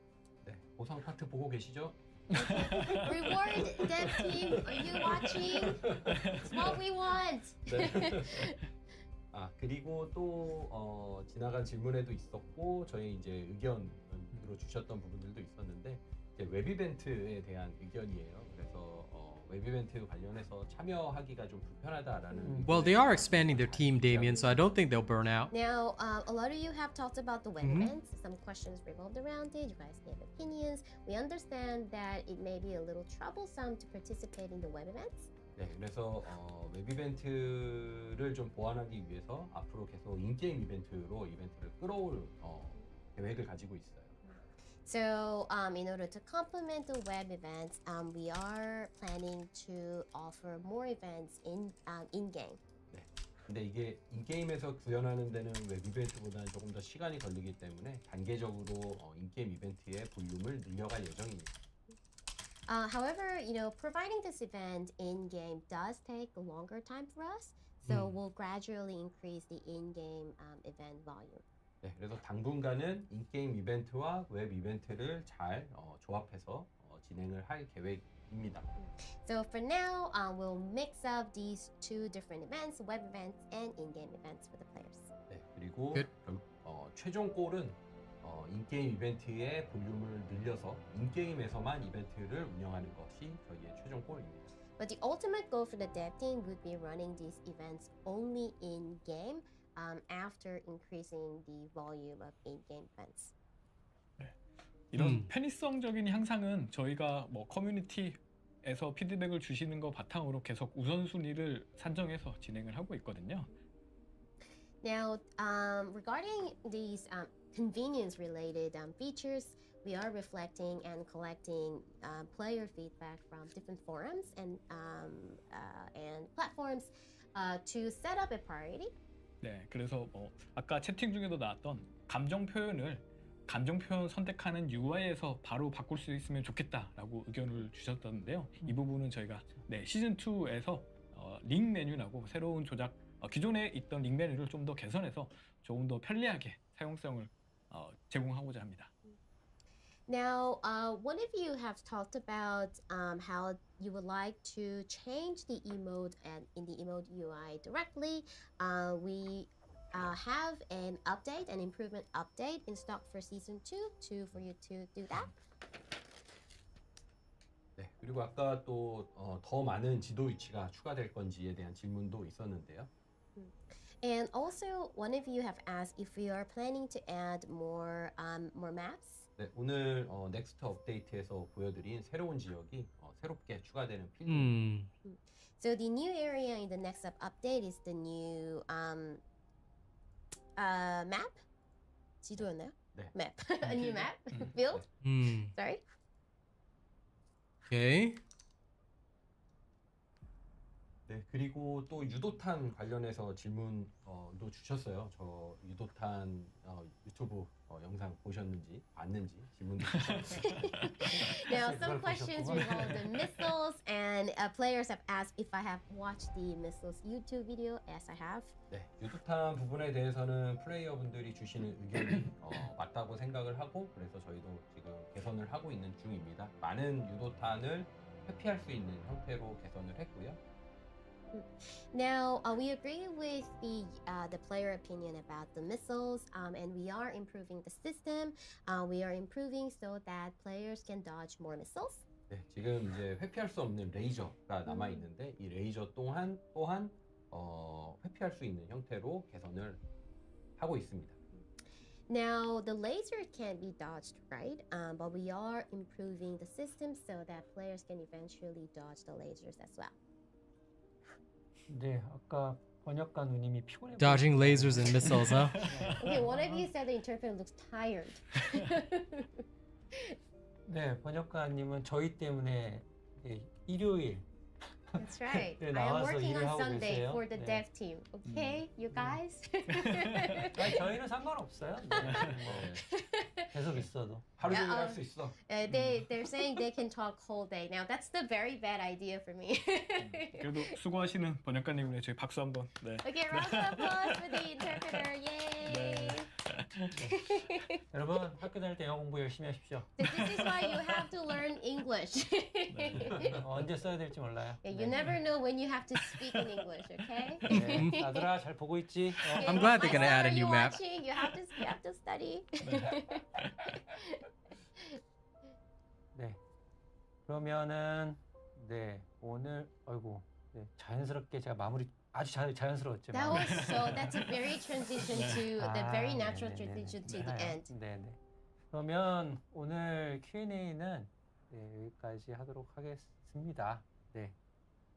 Alright, so we'll end our Q&A session here. 네, 지금 시간이 한국 시간으로 12월 1일 일요일 오후 2시 26분이네요. 네. Now in Korea, it's 2:26 p.m. on Sunday, December 1st. 네, 그러면 돌아가면서 저희 인사 한번 하고 오늘 방송을 마쳤으면 좋겠습니다. Okay, so let's take a turn and to say goodbye to our players and wrap up this session. 네. 시즌 2 라이브 방송으로 이렇게 처음 또 인사 사라졌어요. 드렸습니다. The names are gone again. Now, this was my first time saying hello to all of you guys all over the world with this season 2 live streaming. 네, 앞서 말씀드린 것처럼 뭐 저를 비롯해서 저희 모든 개발팀 분들은 여러분들의 목소리를 굉장히 잘 듣고자 항상 노력을 하고 있거든요. 저희 게임은 모두가 만들어가는 게임이라고 저 역시도 생각을 하고 있습니다. Now, I obviously said this before, but including myself, the entire dev team tries really hard to stay open-minded and have all ears open for our players. And we believe that we developed the first Descendant together with our players. 네, 곧 업데이트될 시즌 2 Very good. 많이 플레이 해주시고 많이 의견 주시면 감사하겠습니다. Now, I hope that you enjoy the new season 2 update, and I ask you to provide a lot of the opinions and feedbacks. 네, 오늘 정말 고생 많으셨어요. Thank you, interpreter. No problem. 네, 오늘 또 저희 퍼스트 디센던트 플레이어 여러분들도 함께 긴 시간 함께 해주셔서 정말 감사드립니다. Now, thank you so much for tuning in for such a long time with us for this live streaming. 네, 앞으로도 유저 여러분들과 함께 만들어. I am not dev material. I prefer Now, just we'll being a try streamer. our best to develop the first Descendant together with our Mhm. players in the future as well. 12월 Great stream indeed. 시즌 2 많이 기대해 주시고요. Hmm. 빅 이벤트 함께 하니 주변에 많은 또 친구분들에게 소개도 부탁드리고 네, 앞으로 항상 즐거운 플레이 되시길 바라겠습니다. Besides, I'm here to entertain you guys, you Now, know? we have the season 2 update on December 5th. I hope you look forward to it. There are big events in stock for you. Tell your family and friends, and I hope you enjoy the game. 네, 감사합니다. 땡큐. Thank you. 네, 지금까지 라이브 스트리밍 방송 함께 해주신 여러분들께 매우 감사드리고요. 오늘 질문과 의견에서 저희들이 답을 못 드린 게 있더라도 좀 양해를 부탁드리고요. 이런 라이브 스트리밍은 저희들이 주기적으로 좀 해보려고 생각을 하고 있어요. 여기까지. 네. Thank you so much for tuning in today, and I hope you understand about some of the questions we weren't able to answer today. Now, our plan is to regularly hold this kind of session to invite you to watch our live streaming. 네, 아무래도 저희들도 이렇게 라이브를 통역과 분과 함께해서 진행을 하다 보니까 되게 뭐 어수선하거나 보기에 좀 힘드셨을 수도 있을 것 같은데 양해 부탁드리고요. 저희들은 앞으로도 지속적으로 이렇게 소통하면서 퍼스트 디센던트 함께 만들어 나가도록 노력하겠습니다. Now, we actually accompanied interpretation for the live streaming. Maybe it was a little kind of everywhere, or it was a little bit tedious for you to watch. I hope you understand that. But we will continue our communications with you players and try hard to create TFD with you guys. 네, 마지막으로 12월 5일 예정된 시즌2 많이 기대해 주시고요. 저희들은 시즌2 업데이트하고 나서 또 가능한 빠른 시간 안에 또 다시 찾아뵙도록 하겠습니다. 그리고 오늘 고생 많이 하신 통역가분들에게도 감사의 말씀을 좀 it. 마무리 멘트 하십시오. So lastly, we have the season 2 update in the December 5th. And after the update, we will organize a place like this to talk to you guys directly as soon as possible. And thank you, interpreter. So this is the interpreter speaking. Thank you guys for tuning in for such a long time. And I hope you really enjoyed the live streaming. Also enjoy the interpretation. And I hope you enjoy the season 2 update.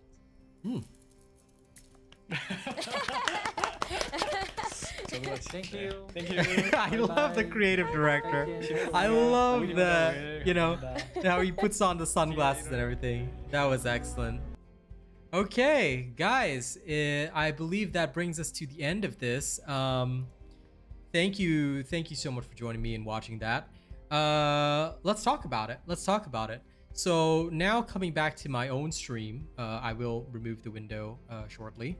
So I believe that that's the end of it. And it was a very excellent Q&A session. It was a really, really good session where they talked about a lot of things, and they definitely gave us a lot to think about with season 2. The only thing that I have to say is that yeah, there's a lot of very thirsty people out there. I'm glad that they picked and chose what they wanted to listen to and who they were actually talking to and things like that. From my perspective, one of the biggest things that we're going to see in season 2, and this is my own interpretation, but I firmly believe that us having Fellow is going to add a new level of gameplay. However, one thing which I was a little bit disappointed in, now I cannot say, and again, I never do judgments unless I am, let me just make sure that the stream for them has genuinely ended, because I don't want to be like, I don't be like ending too early. But basically, one of the biggest things for me was when I was watching the section on Fellow.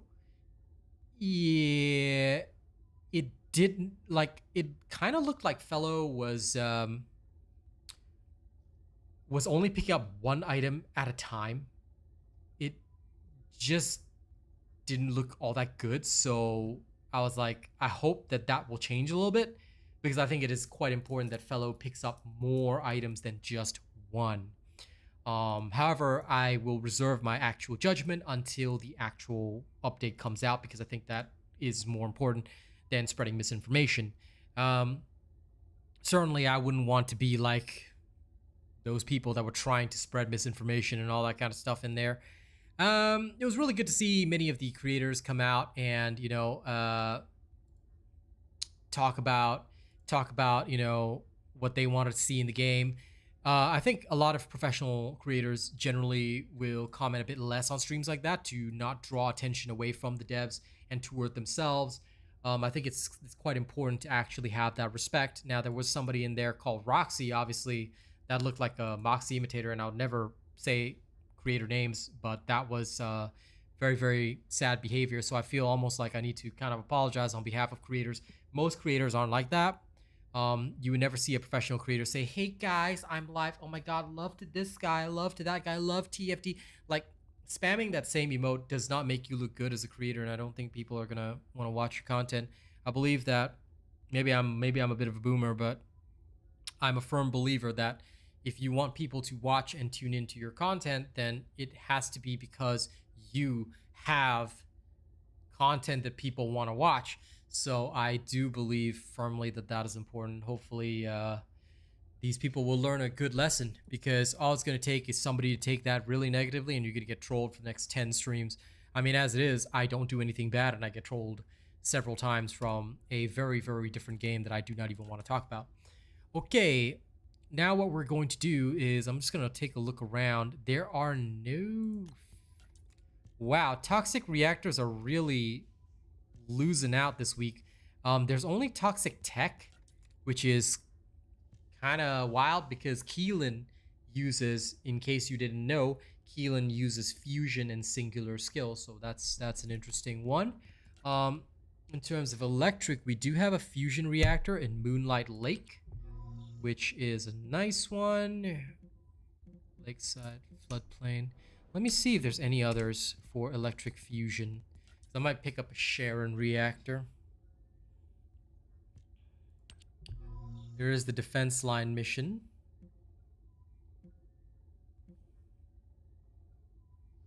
Wait, if it's defense line, oh my god, we can Valby farm.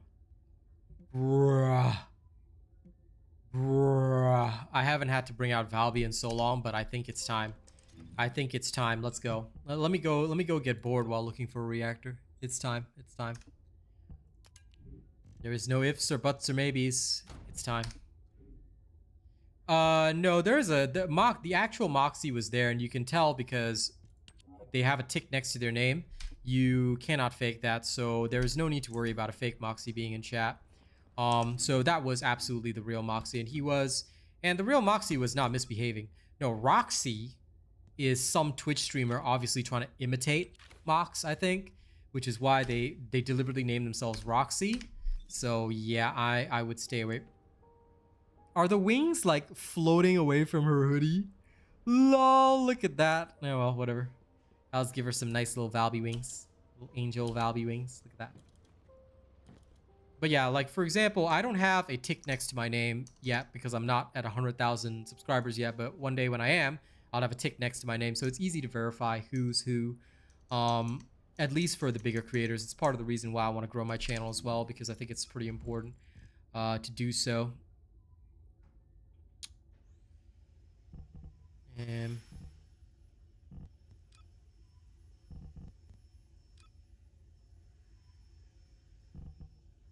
let me see. Let me just try and rejig this a little bit. Okay, for starters, we will just have HP amp. Sorry, I'm going to change that. HP increase, sorry, not HP amp. Increase HP, we'll have Battle of Stamina, which also goes there. We do not need a defensive mod, so Valby is non-attribute. But considering the fact that we are going to use Supply Moisture, we do not want to completely remove crits. So I would say that we should probably have, for this one at least, it would probably be best if we have something like, give me a minute. We do need skill simplification, unfortunately, because there's no other way to get skill power modifier across the board, so we'll have to deal with that. In terms of the power increase, we can have that, and then non-attribute.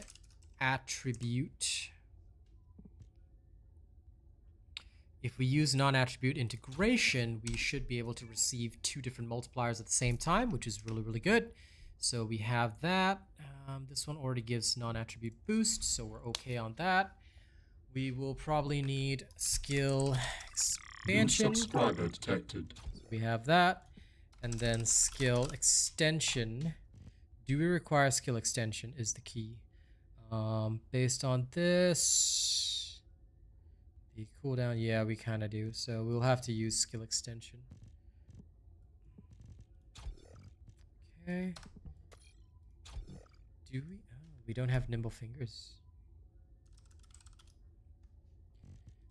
Nimble fingers should be good enough down there because that will give us plenty of time. Okay, that's all right. There's an R slot, but we really don't need that R slot. Based on everything we have, the only thing I'd probably use is skill.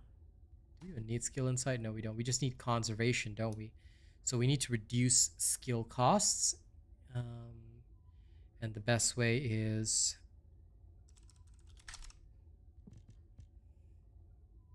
Hey, Leon, what up? Thank you very much for that. If we want to reduce skill cost, I don't want to increase max shield. I could reduce that, but that's not really effective. Could use frugal mindset, but I don't really want to. I think I'll just use strong mentality. And then based on all this, I would need 1 more X slot. So you know what I'm actually going to do? I'm actually going to save the changes and put a nice little extra M slot there. We're going to put that there, and then we will probably have, I think the best idea here would be MP collector. So we will have that. A little bit of MP collector. This should give us the ideal setup for all of our skills, as well as plenty of duration and cooldown, so we don't need to worry about any of that. So we'll have that. And that should be settled. Okay. Now let me go to my stuff. It's time to go collect my catalyst and all that. And then we shall go and throw Valby around for a little bit.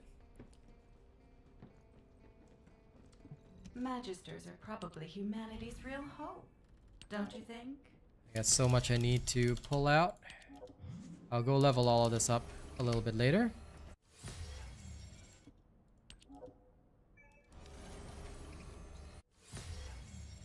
Last dagger. Albion cavalry gun. And Fallen Hope. I would love to do a Luna build, but I was not there. I know, Leon Vermac, I saw you. I was watching the whole thing, my friend. Just going to put the normal Ajax in. Because I still don't have him yet. Put another Catalyst in, and I think we're good to go. Weapon. I'll put in another Albion cavalry gun. May as well.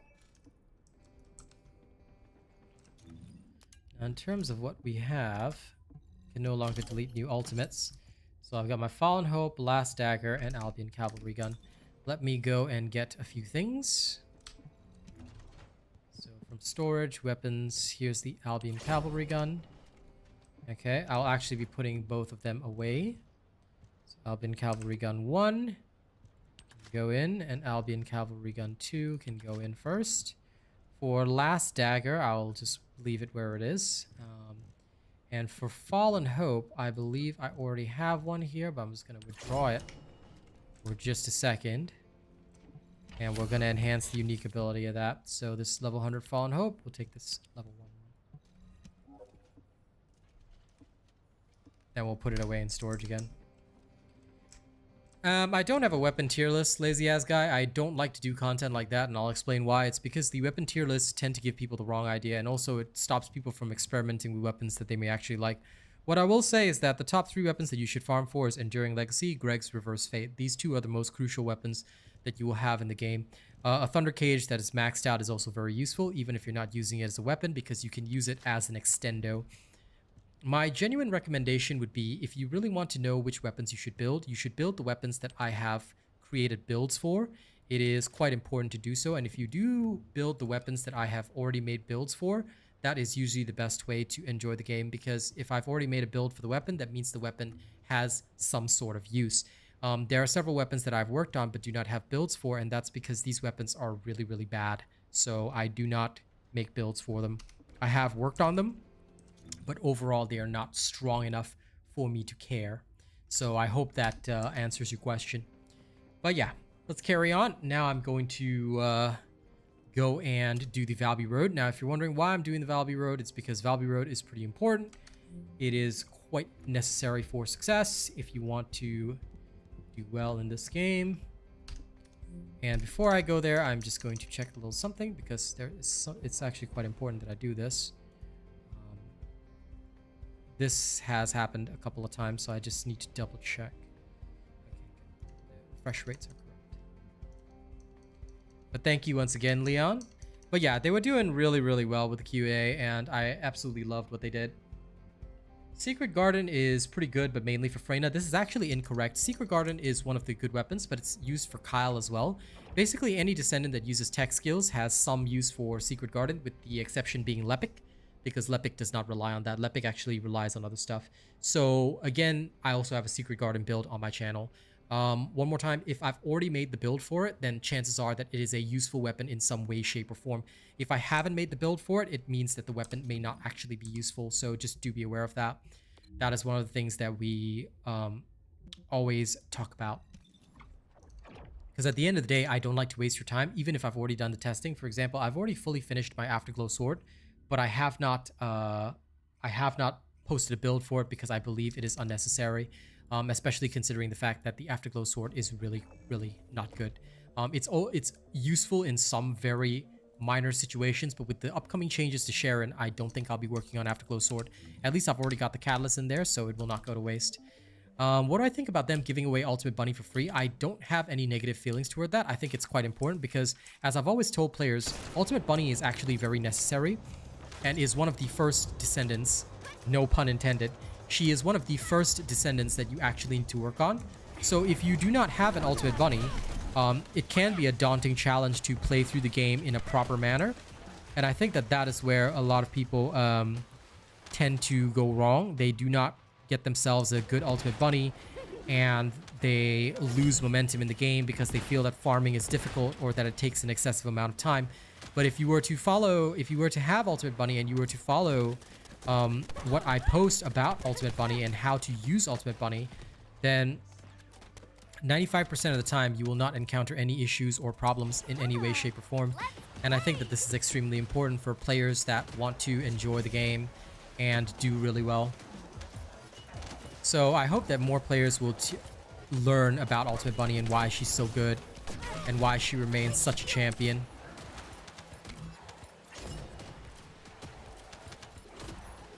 I mean, everybody grinded for it, but I think that this is a very good move to bring new players into the game, and there will be rewards for those that already have Ultimate Bunny. So the work that you've put in is never a bad thing. And yeah, it's nothing wrong with being MR27. The only thing that you have to understand is that there are many creators like myself who don't bother with MR. Why? Because there's no additional benefits. So I never chased MR. I only built what I wanted to build, and then I went with that. So I could just go and build every Descendant and weapon in the game, but there's really no point in me doing so because I'm never going to use them. They're just going to stay in my storage. So I never chased MR. I got to 25, but that was only for an extra preset slot. So now I'm just kind of chilling. Well, I mean, if you feel upset about that, Apex Scorpio, there's nothing I can do for you. I mean, there was no need to pay $100. If you paid $100, like, bro, that's on you. Hey, Lawbreaker. Doing really well. I really enjoyed the devs live stream this morning. Having a translator there to help understand the live stream was really excellent. And it seemed that many people are very interested in Season 2, so I'm looking forward to things. Very excited for it. Very happy with it. I hope that things will continue to go well for this game. It's looking really good. It's looking really hot. However, I'm also going to dampen my expectations because I firmly do not believe that we are going to see a major surge in players or anything like that. Hey, Track. I think that based on what I'm seeing, even just from the live stream perspective, about 30% of people were trolls, which is really sad to see on a live stream. And that is kind of weird, but whatever the case is, okay, maybe not 30%, maybe about 20% were trolls just trying to say Warframe is great or play this or play that. It was disappointing to see, to say the least, but yeah. If you want Kyber, Ghosty, you never do Valby runs for Kyber or anything like that. No. Have you seen my guide on farming Kyber? Because getting Kyber in this game is done through a slightly different methodology. It's not actually done through Valby runs or missions or anything like that. So I hope you take note of that. For farming Kyber, you need to actually understand the methodology of dismantling mods for it, as well as farming vaults for it. So nobody ever does these types of runs for Kyber, just so you know. Kyber is not acquired through those methods. So I hope you're aware of that. If not, then I suggest you watch my video on farming Kyber. It is still relevant to this very day. Well, Mr. Joe Lim, if you thought this game was dead, then you are very wrong. But, I mean, why are you watching a live stream about the game is my question. This game is alive and well and doing very well. I mean, they're doing so well that they're more than willing to give a refund of almost $1 million to players, so... There were way too many degens in that chat, Damien, but I guess that is the state of the world. Like, so many people were asking for the translator as a melee descendant, or, you know, like, can we romance descendants? I'm like, bro, if you're down that bad, okay, I'm gonna tell you straight up. If you're down that bad, what you do is you go download an AI program like Replica or one of those, and you can get an AI girlfriend. Like, I am so sad for these people that they need to be thirsty about a video game character. Like, holy crap. The Valby run? Okay, so if a specific reactor drops in defense line and you want to farm reactors really easily while getting some gold along the way, you can do the Valby run. That's all I do the Valby run for. Like, if there's a reactor I want like, I believe that the reactors here are pretty decent this week, and they may be useful for Ultimate Sharon, who primarily uses fusion type skills. So I think this will be quite interesting to prepare before Ultimate Sharon actually drops. I'm indeed a man of culture, and Mr. Lazy Ass Guy, I am Chinese. But yes, asking what Asian are you is a bit weird. I get your question, but that's so weird, dude. But yeah, for those of you that want proper, accurate information about the game, all you gotta do is just check my videos. My videos pretty much describe what you need to do if you need to farm something specific. A lot of people will like say like, oh, this Valve run's good, but it's actually not. It's been bad for a long time. Well, it's not bad, but it's just useful for reactor farming, that's all. I know, I'm just saying that your question can be interpreted a little bit negatively sometimes, so you just might want to be careful. But since you're also Asian, I get it. You know, maybe English isn't your first language or whatever, or, you know, you're just curious, that's completely fine. I'm just saying, be careful on the internet with how you ask things, because, yeah, YouTube can get a little wild sometimes.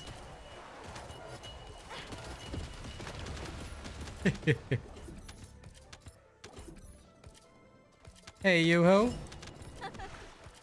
Just take note that for those of you on the vertical stream, please take note you can always watch the stream in horizontal. Just watch in accordance with your preference, yeah? Because some people these days, right, they watch the vertical and they still don't know that the horizontal is up. It's like, bro, please know that you can select either, and this is the new normal. All right, most streamers will have both available. So if you do not know that the other is available, please take note that it is available. All right, and you can choose to watch the robot in whichever format you want. You like me horizontal? Use me horizontal. Thanks for understanding, Lazy. I'm still in that mid-sized streamer stage, so I have to be very careful about moderating my chat. So thank you for understanding. Yeah, Asian people are blunt, but unfortunately, we're not in Asia. So if English is your first language and we're not in Asia, then for the sake of my career, just use ultra-sensitive lingo.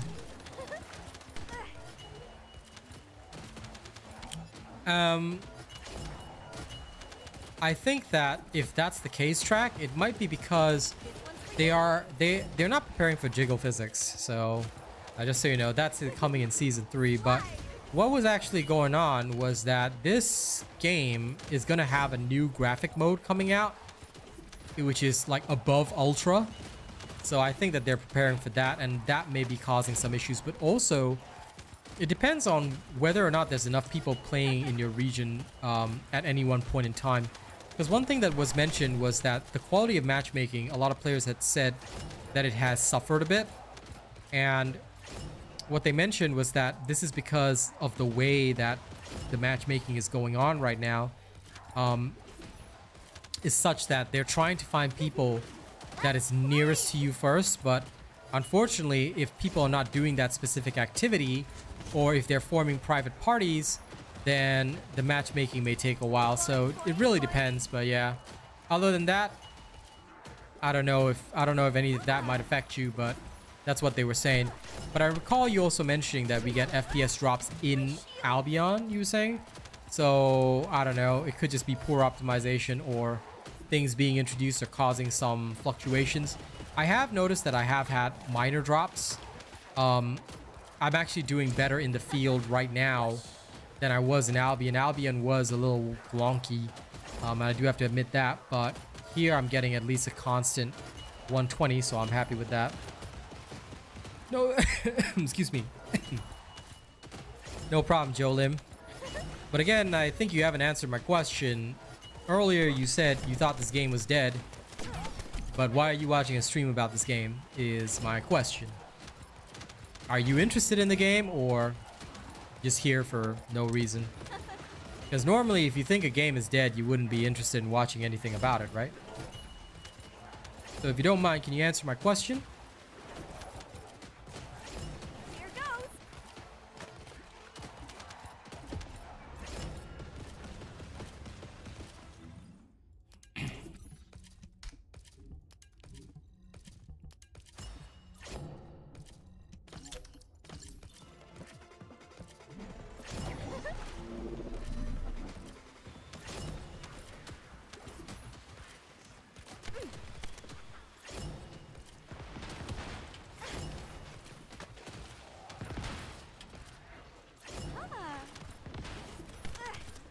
Now go sort through the reactors every few runs.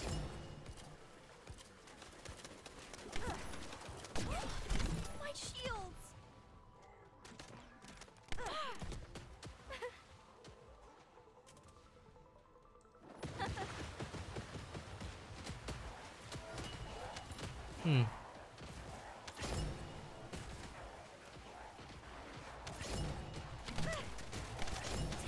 I don't recall any other game releasing when TFD released, but this game is in no danger of going down.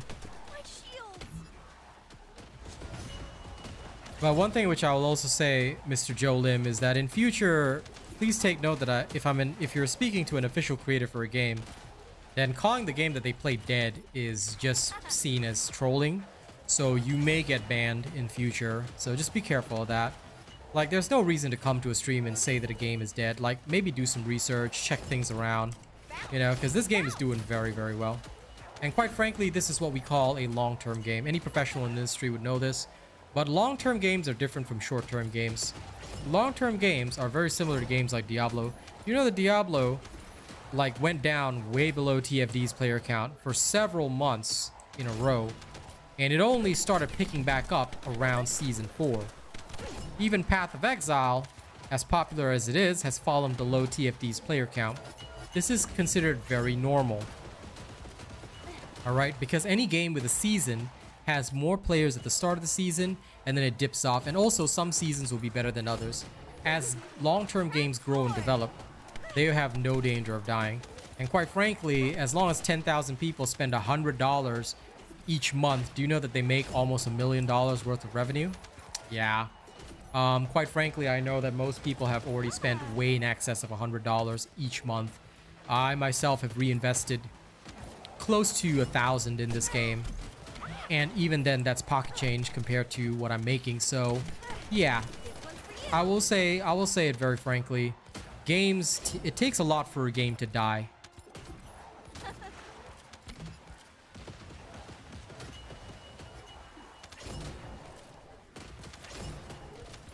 That's actually quite true, Kachi. A lot of people compare this game's player base to more complete games. And the thing that they fail to realize is that those so-called complete games have literally had years to get to where they are. So of course their game may look a little more polished and developed compared to TFD. But I don't believe that there will be problems like that. Now, Warframe initially also enjoyed another benefit which a lot of people forget about. Warframe was the only type of game in its market during its initial years when people first played. So because of things like that, I think that you will see quite a bit of a difference between TFD's results versus results of games like Warframe. Again, Warframe had no competitors at the start. Whereas now, TFD is trying to break into a field where both Warframe and Destiny already exist. So, yeah. It will be a longer journey, but I firmly believe they'll find their player base. And again, I am pro with this. I've seen games rise and fall. I can tell you there's no danger of this game dying. Considering the fact that Helldivers 2, which literally gives players everything for free, and although you have to buy the game, has no realistic monetization, although you can purchase to speed things up for yourself. Although it has no realistic monetization, the crazy thing is that that game's still surviving. That game's still doing well. So if that game can do well, charging players like literally the bare minimum prices, which they do, to be very fair, I love their devs as well. They're not as good as TFD devs, but I do like them. If that game can survive, then TFD is in no danger of dying. And quite frankly, they're expanding their team, which means they're more than willing to give jobs to developers, expand their team, and put in more money because they're already making so much more. What is coming up in Season 2? If you're not caught up, you might want to actually watch the dev live stream, but I'll give you a quick summary. We're going to be getting a utility pet known as Fellow. He's a doggerino that you can name. I think he even does tricks and stuff, which is really cool. But we're also getting new Descendants, new weapons, things like that. Some new content as well.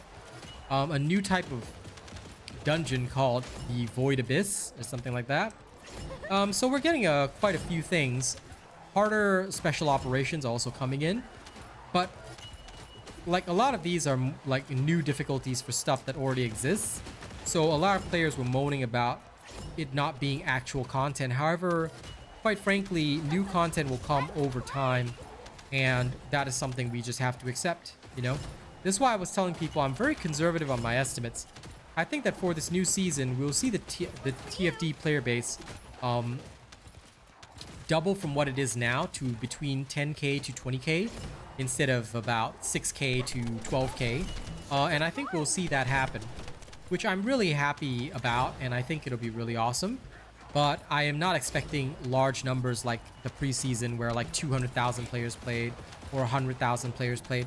It's going to be a very different and interesting experience, but still a interesting experience, and I think that we all have to recognize that, you know? Skill crit damage affects Haley's skills. Have you watched my videos, lazy ass guy? Because if you haven't watched my build video, I think it is quite important that you guys watch my build videos. If you really want to learn about Haley, watch my build video and you'll learn. There are 3 builds for her: gun, sniper, and of course shield. Alright, so you should probably watch those. If you need an understanding of the game, watching build videos is the best way to learn. So if you've only watched some of my videos, now's the time to start tuning into all of them, especially if you're interested in the character. Watch the build and you can see what I use in it. Okay? That'll be my answer to you.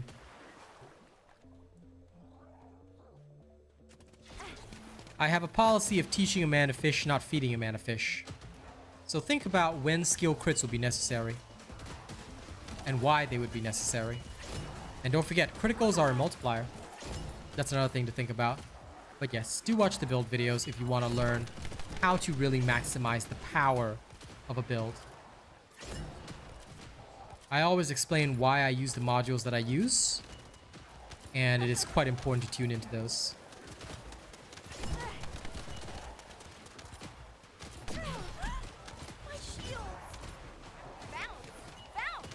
And for anyone that might be silently watching, that is also why my build videos are longer than everybody else's. Because I don't just want to give you guys a build and have you copy paste and understand nothing about it. My build videos always contain instructions, explanations, things like that. They did give some information on Serena, but I will say that I think we should be focusing on Season 2 first, because she's something that's coming in Season 3, not right now. So I don't know why everyone's like hyper excited for her when we haven't even gotten Enos yet. So I think that we should focus on Season 2 and be excited for that, because if you're excited for something that's coming in Season 3, you're going to be waiting a long time, in which case you may as well take a 3 or 4 month break and then come back when Season 3 comes out. You know it, Nikki. You know I'm always the best. Because at the end of the day, I don't just want to give people like an answer that's just going to be like, oh, just do this. But why do I want to do this? Why should I do this? What is the reason for doing this?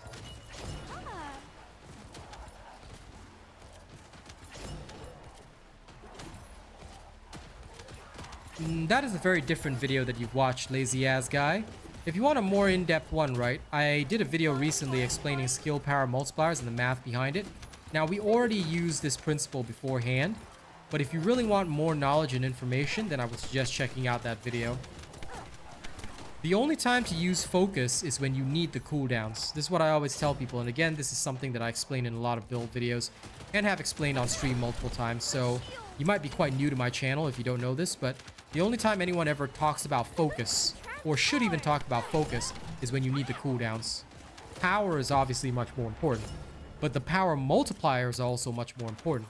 So make sure you check out that video if you want to learn. Yes, that is my entire style of teaching.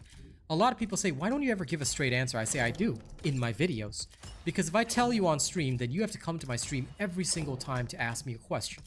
It's not that I don't want to have your questions. I do. But at the same time, do you think it's more beneficial for you to have to ask me everything before you do it? That's going to create some very slow gameplay because I don't play TFD every day. You know? This one's for you. So, yeah. I like to ensure that my players learn so that they can be a bit more independent. Therefore, when they come to streams, it's more for the interaction, discussions, things like that. But yeah, do watch the skill power multiplier video and learn how skill power multiplies, because that one might also be very important. So you can understand how to get the best value out of those. Just remember though, that focus is solely for one thing, cooldowns, that's it. If you don't need the cooldowns, then don't ever use focus. Here I go. If you've seen it, then you should know that obviously skill power is much more important, because having a larger multiplier would therefore increase your overall damage by increasing the dummy variable, yeah?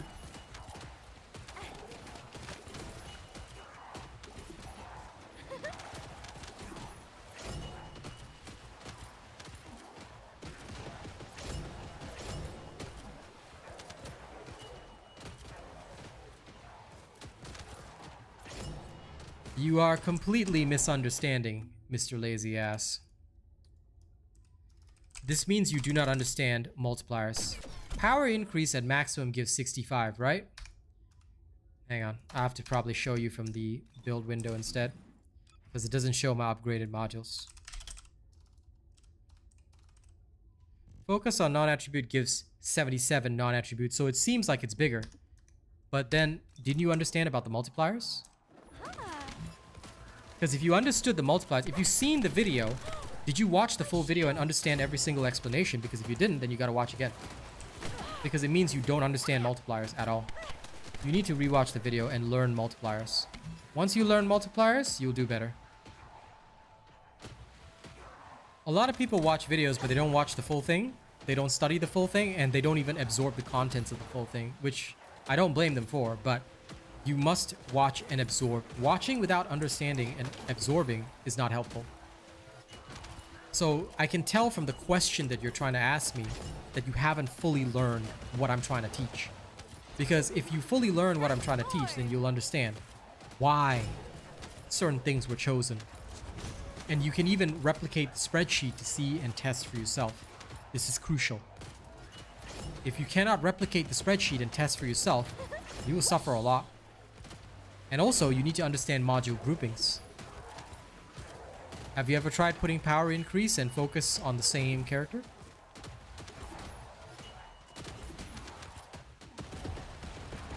When you understand multipliers, module groupings, you understand why certain builds are constructed in the way they are in order to maximize the values that we get versus, I would say, shorter term gains.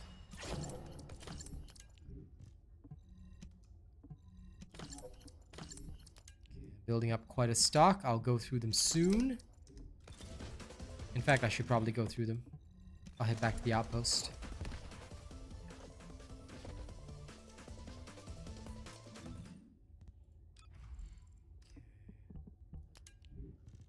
Alright. Let's have a look-see. Okay, none of these are getting destroyed, so that's fine.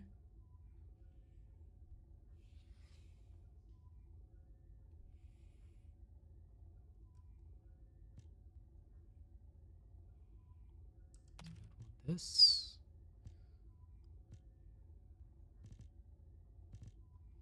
Ideally, it should be better. Actually, for now, I'll just leave that. Useless. Ultra useless. I will actually leave this one. I'd rather leave this one than the other. Ultra useless. Bad. Bad. Theoretically useful. What's the best reactor for Freyna? Please check the build video. It is in there. Because everything that you need is explained in the build video. What substat combinations I've been trying to get for Ultimate Sharon? You will see. Because right now I do not have a clear picture. I'm just going to see what I get and save up the ones that I think might be useful. I have not yet decided, so I hope you don't mind my explanation. The thing is, I do not want to just like be the kind of guy that says, oh yeah, you know, I'm going to use this. But what if I give you the wrong information? I'm going to wait until she's actually out and then test accordingly, because it may change in accordance with the type of build that we're trying to do. We do not know whether or not the future builds will be viable because we haven't tested. So that's why I'm also not one of those YouTubers that will go around saying, oh, farm this specifically, you know, before the new season comes out. The question that I would then ask those kinds of people is, why must I farm this thing? What makes it so good? Why do they think that this will be something so much better than everything else? You can't test it now. You see, you can't test it in the field. And I feel that sometimes people who do that kind of thing actually discourage players from playing the game, because the players who try and follow that and then get screwed over do not feel like playing the game again. And I would like to prevent that from my audience in particular. So what I'm going to do is I'm just going to wait patiently until Ultimate Sharon is out and then do my testing and actually get a real picture of what she can do. So I'm just going to farm what reactors I can for now. And then when I really need the weapon mountings in future, I will adjust accordingly. Synced died. Synced is nothing like this. I'm sorry, Joe Lim. I did play it, yeah, but Synced died because not only could they not interest players at all, but it was nothing like TFD. So, yeah, these two are incomparable.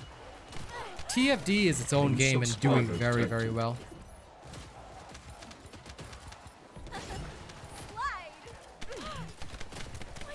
Yeah, that's the problem, lazy ass guy. If you think focus is stronger than power increase, you, again, I'll reiterate, you don't understand multipliers. So you need to check the video again and understand why multipliers are the way they are. Then work out the spreadsheet, start using the descendant info, and you'll actually be able to calculate the dummy variable. When you actually calculate the dummy variable, you'll understand which one gives you the best value for money. So I hope that you understand that.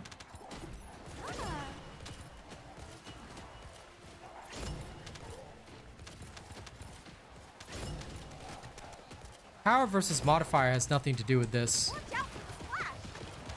Best area to farm for modules? There's no best area. You can use any of the farms. You can farm it here if you want. But it depends on what type of modules you're looking for. If you're just looking for blue and purple modules, you can get them in like Valby Farm or whatever, or the Bunny Road. But if you're talking about Transcendent modules, you need to get them from 400%. Usually, if people are searching for Transcendents for combining, they will go to 400%, or they'll fight Colossi. So it's up to you, Ghosty. There's no such thing as this is the best place for farming modules, because what are you searching for? There's multiple different answers for multiple different things.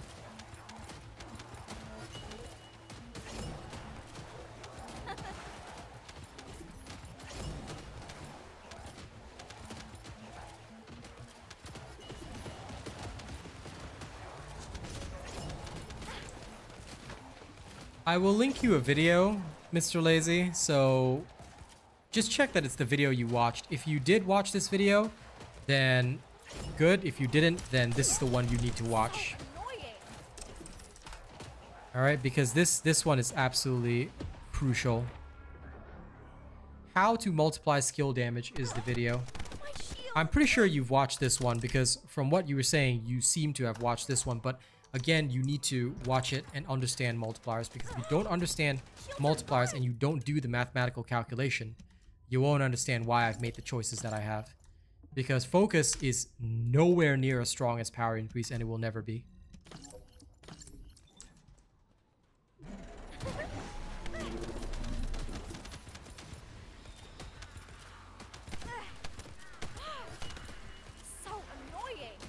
Synced was a failure because they had pay to win. I feel that the second that a game has a pay to win mechanic, it will automatically die. So as nice of a game as it just wasn't good for people. And Teddy, yes, 400% is useful. And I always use common sense, Teddy. Also, welcome to the vertical streams. Just do take note, if you want to watch me in horizontal, you can as well. Just access it from my channel. I now stream in both vertical and horizontal formats, so people have the choice of whichever one they want to see. But yes, I always use common sense because it is the thing that is lacking most, like you say. I don't want to be one of those clickbait creators. That's why I don't do certain news videos. I don't do tier lists. I don't do a lot of stupid things like that, because it is literally a waste of people's time.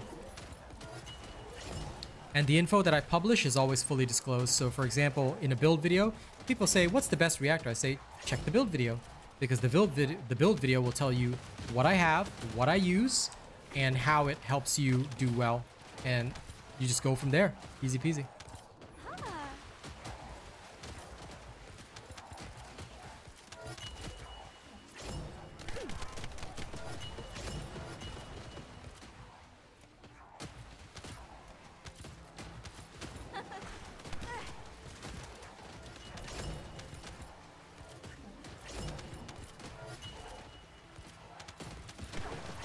Watch out for the splash!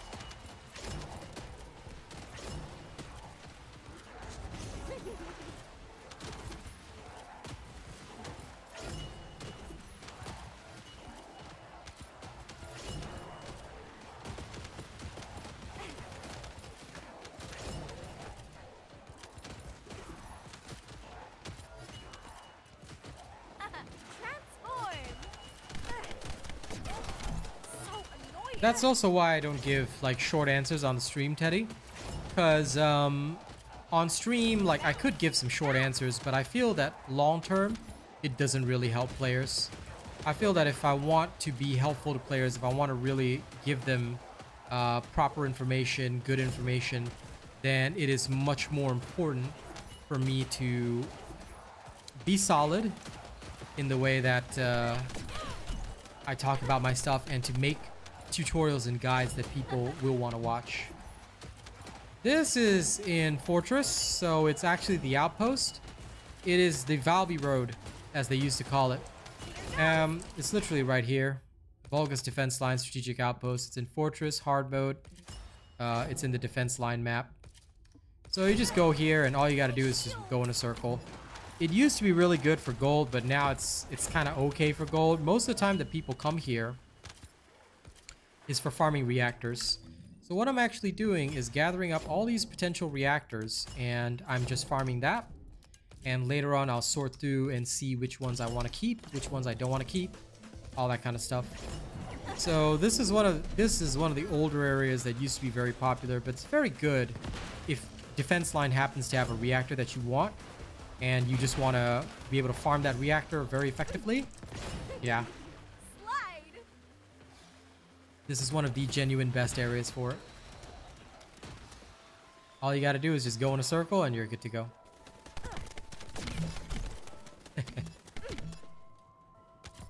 Well, you know that that's not how it works, Catchy, but yes.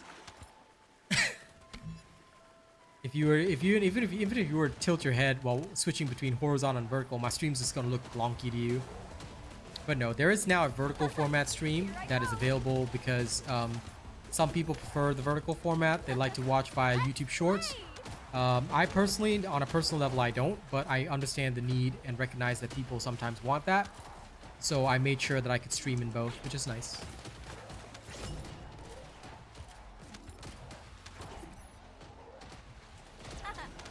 But yeah, for me, I'm the type of guy that will just wait and see. So I will wait till next season and actually see what kind of reactors I want to do, what kind of builds I want to do. I am actually farming the one potentially for Sharon. So I believe it's an electric fusion reactor. It drops here. So all I'm doing is going around in a circle.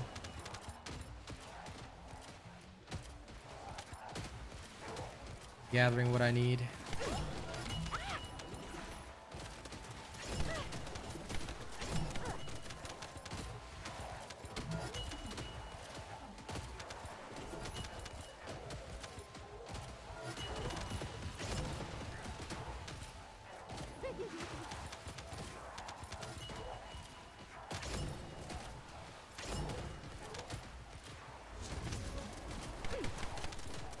Here goes! So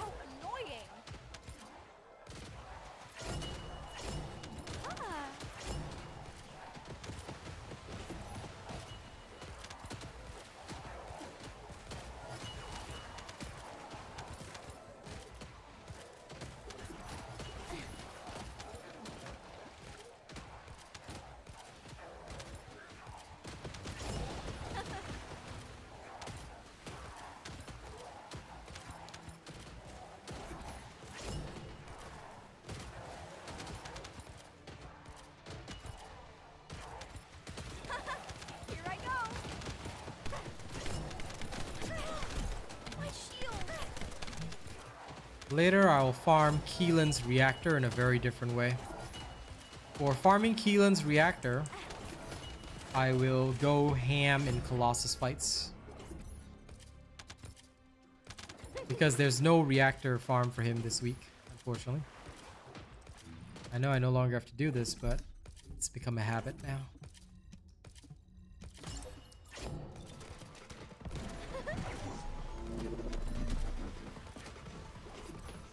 Also, look at all these modules taking up space on screen. No more need.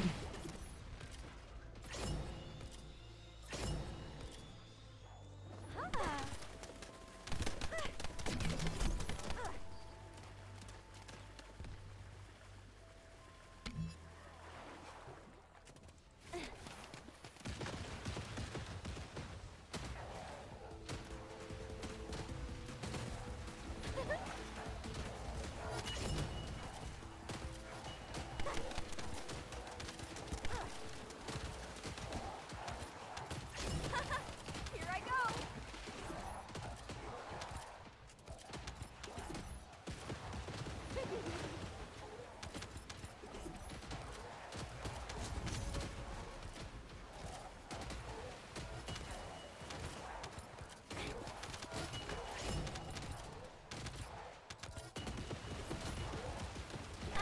Transform.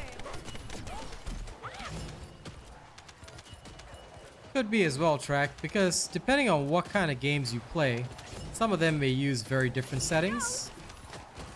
So if your PC is no longer bugging out, then at least you know switching between different games might be the biggest issue. So doing a quick PC restart can be a big help.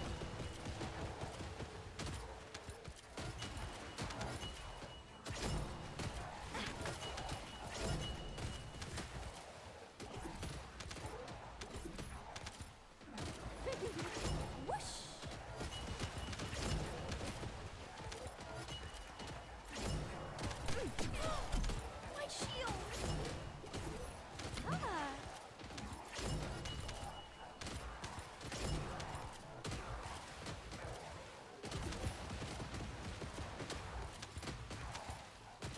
I'm also excited for the reworks that they're gonna have for these Descendants, you know? Like, I know people like Valby a lot, but I feel that ultimately, skill-wise, she's not as competitive as several of the other Descendants you'll see in the game. So hopefully, fingers crossed on this one, you know, they actually make Valby better. It would be nice to see Valby being competitive as well.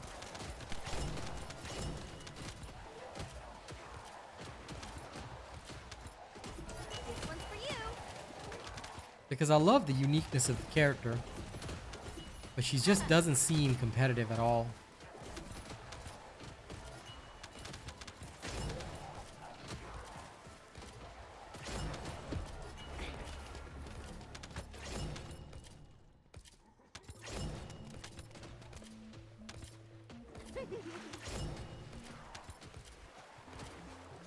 Let's head back to the outpost.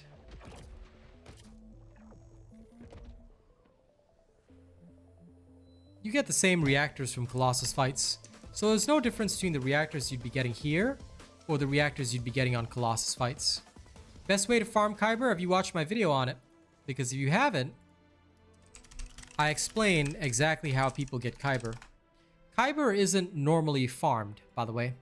There's two main ways to get Kyber, and it's not really by farming. If you want to get information, Asriel, all the information you need is on this channel. I've got videos for everything. Anything you need is on this channel. Bookmark my playlist, and off you go. All you gotta do is learn from the videos, and you're good to go.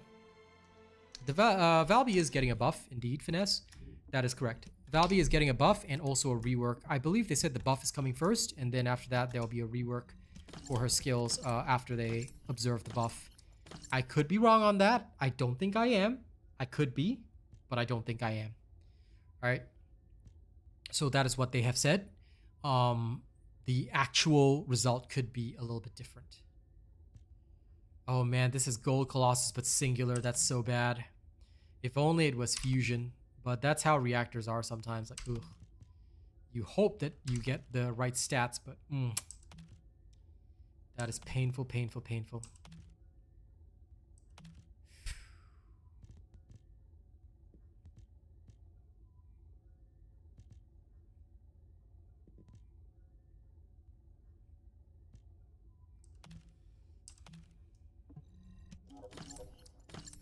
So far, nothing I really want to keep.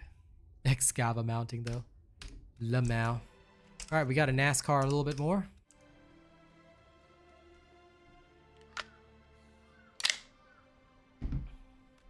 Yeah, they're definitely going to buff the Queen Valby first, because, oh, this poor girl. She just doesn't have the same level of awesomeness that other characters do. But I'm also really excited about, like, I never got the dinosaur pajama skins, but I would hope that some of those would come back. I do have some of the other skins, but meh.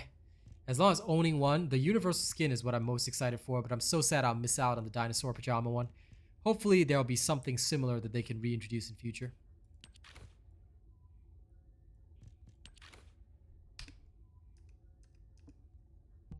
Actually, I'm getting kind of tired of her hair.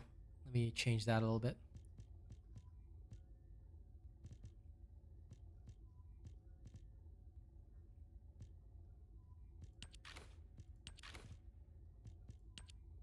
Oh yeah, I hate that one.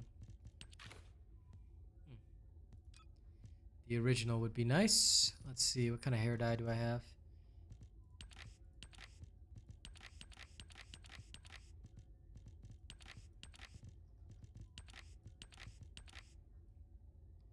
Yeah.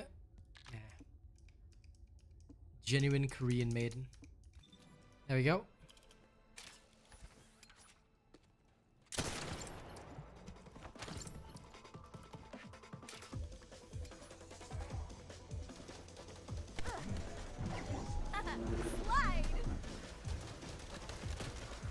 I think that removing the water cannon is definitely one of the crucial things to changing up Valby to actually be suitable for main combat. And I have heard a lot of people talk about it, and I do agree with their statements and what they feel about it.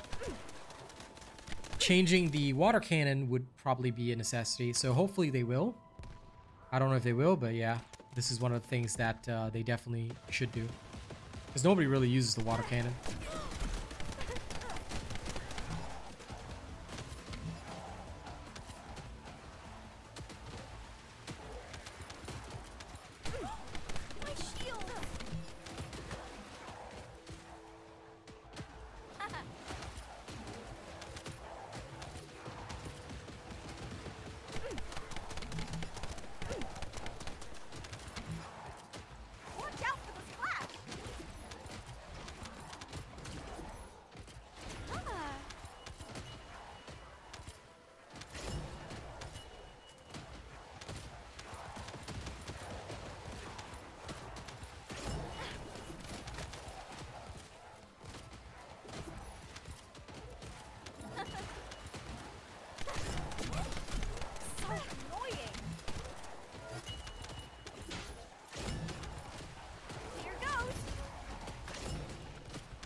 I mean, sure, Yoho, if you like it, go for it. But so far, like, although I've seen some Valbys around in some Colossus fights and things like that, I have never seen a single one using it. So, hell, you might be the only user of that. In which case, unfortunately, if you're the only user of it, well, that means that it might have a really low use rate and it would get adjusted. So you have to just kind of accept that. I personally, in the course of using Valby, you know, have never had a need for it, so yeah.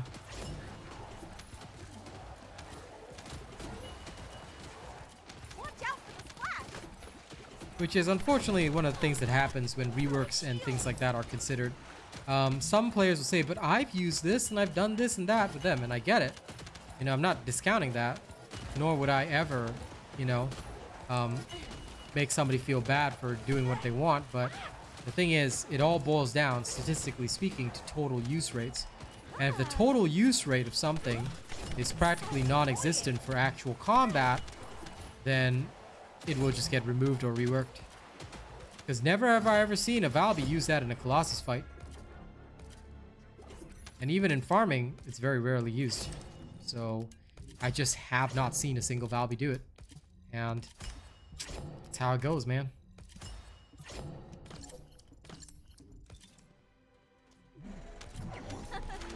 So just don't feel too bad if they do decide to remove or rework it. Boing, boing, boing.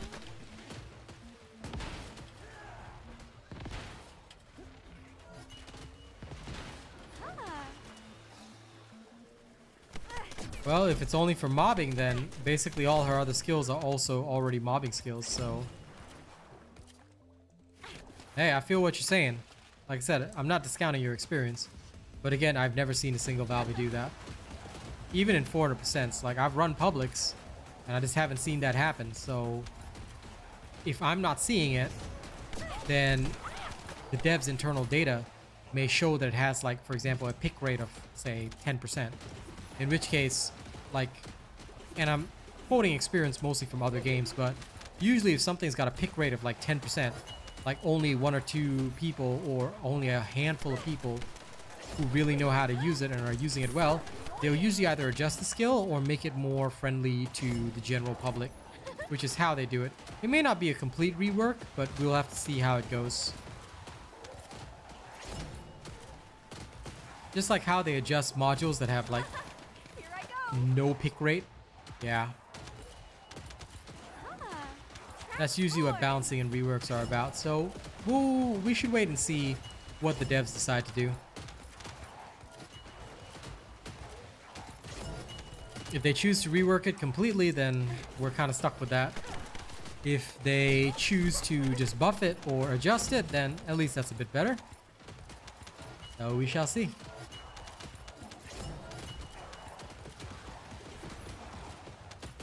Boing, boing, boing.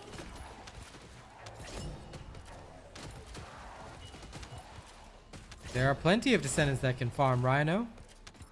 Are you new to the game? Because Valby is the only one that's specifically for this. She actually farms slower than Bunny and Freyna, but in this particular mode, in this particular area, she is the queen because she can leave trails where monsters will die as soon as they spawn. Freyna can do the same, but Freyna's a bit too destructive, so she would kill the boss, therefore ending the outpost early.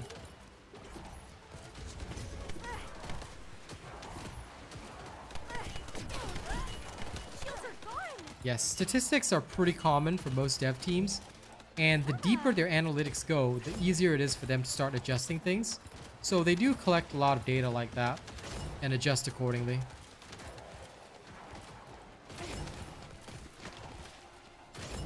But one thing did concern me. Now, I'm glad they said no to PvP. That one I was really happy about. But one thing did concern me. They did mention something like a leaderboard. Now, I hope that they won't go ahead with that idea, because if they add some kind of leaderboard thing, it can create unnecessary toxicity. Because some people say, oh, but this guy used this thing on a leaderboard, therefore it must be the best. But what has happened in similar games is that sometimes the leaderboard running strategy is specific only to that and cannot be used outside of it. So hopefully they won't go ahead with that idea. Rather, it's probably best to just have a build that can do the content and off you go. Once you start messing around with ranked leaderboards and stuff, ooh, people get toxic and competitive for no reason when it's a PvE adventure. For Sharon, I have not decided yet, Shinji-kun. So what I would say is please be open-minded about it, and just be aware that I'll experiment as soon as I can get my hands on Ultimate Sharon.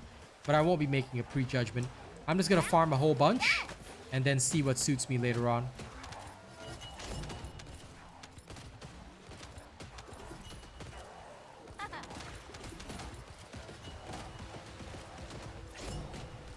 Yeah, I think that what they will do, Finesse, is that they're not listening to those players. I saw some trolls calling for nerfs of Freyna and Bunny and all that kind of nonsense, but they were just ignoring them, which is really, really good. I think it would be nice if they did ignore that, and if they take on board only good feedback. I think that that's going to be important. Boing, boing, boing.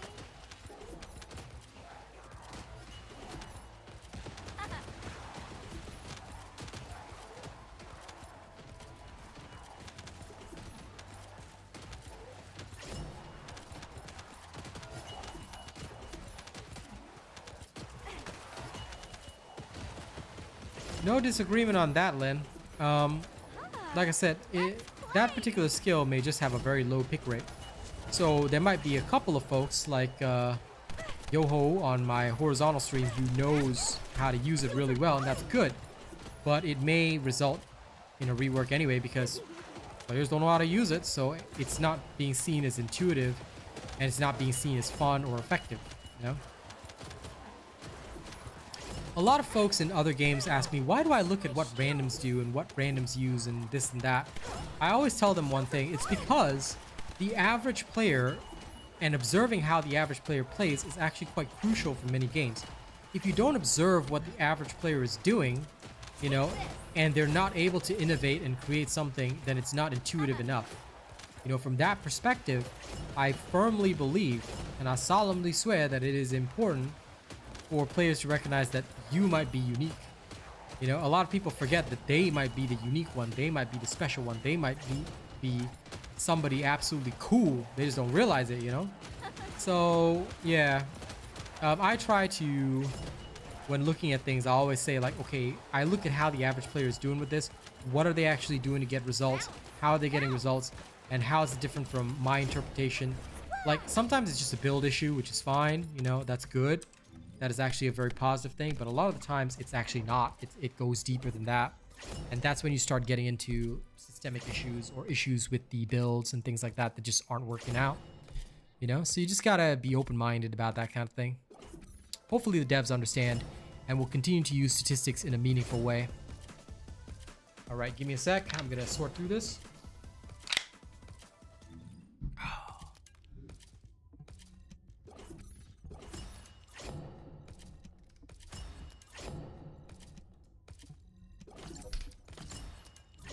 See what kind of reactors we got so far.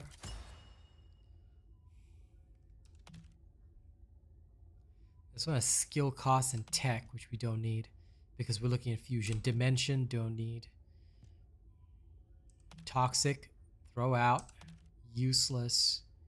Toxic, useless. This one can be kept.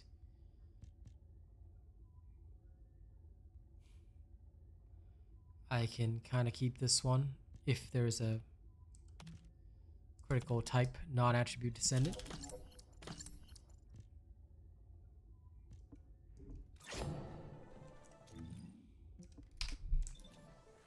Luna needs a mobbing kit.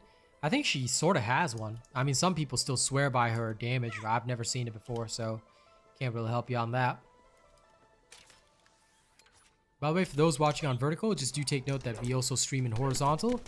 We stream in both formats, so just adjust according to the format that you want to watch. You can access both from my channel, though.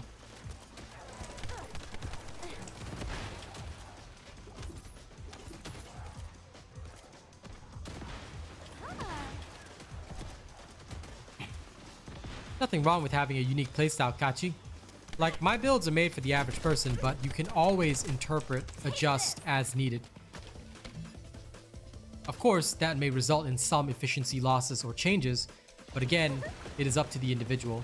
My job is simply to publish the content, put out whatever is the best possible average fit, and then off I go from there, you know?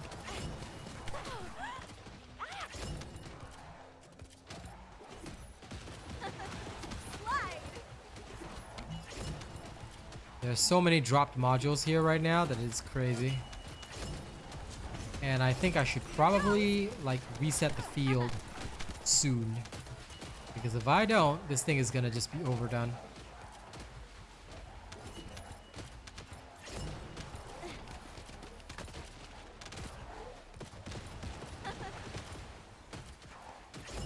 Yep, that is indeed how it is.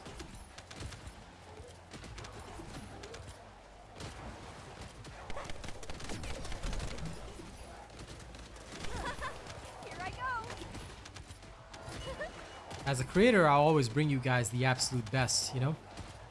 But ultimately, players have to decide and adjust for themselves.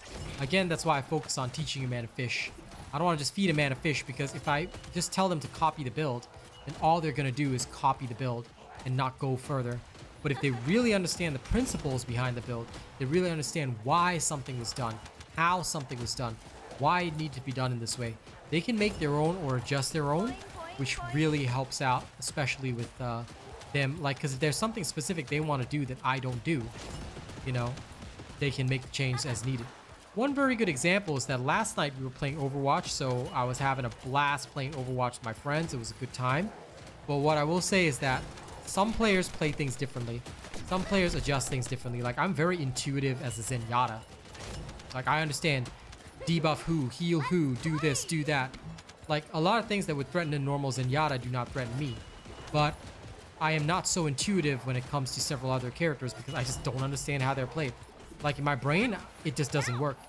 Like, Ramatra is a big one for me. I am so good with Ramatra.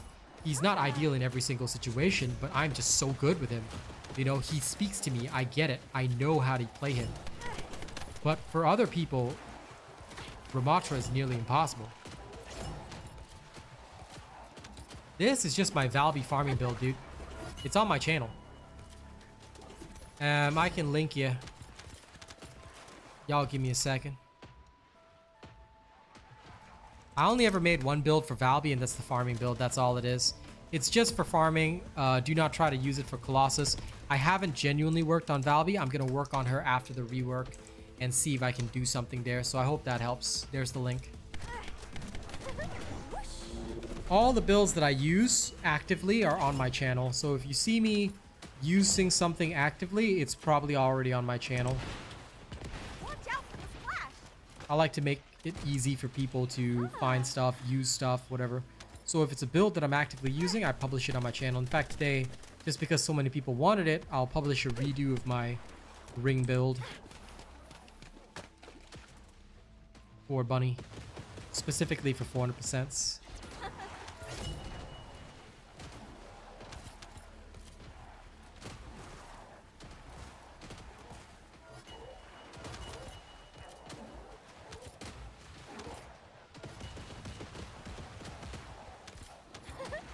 The one thing that I love about the Valby farm, though, I have to say this honestly, it feels like a time machine to me sometimes. And I'll tell you why.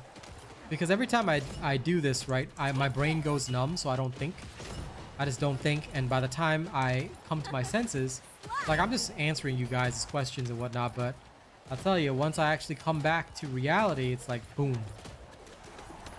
Time has passed. So for me, this is a great way to pass time. I just don't care. I mean, you can also farm gold technically this way. It's not very effective, but it's a decent amount of gold eventually, so you can use it for that purpose.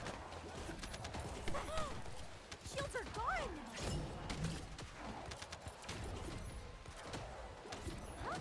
Literally just run around in a circle and have a good time. Press 2 buttons and you're good to go.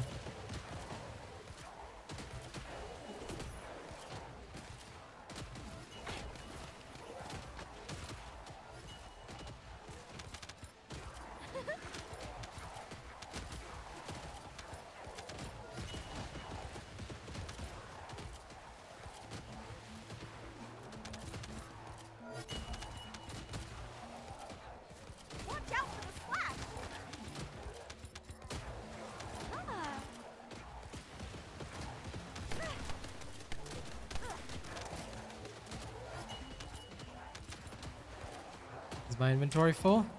I love the fact that we can now delete in combat. It's so good. Oh, whoa. Seems like there's a lot of missed parts. Okay, better. I better go around quickly and collect everything.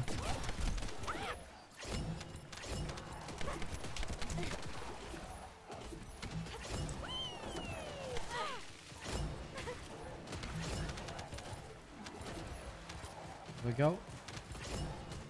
Can't be missing out, you know?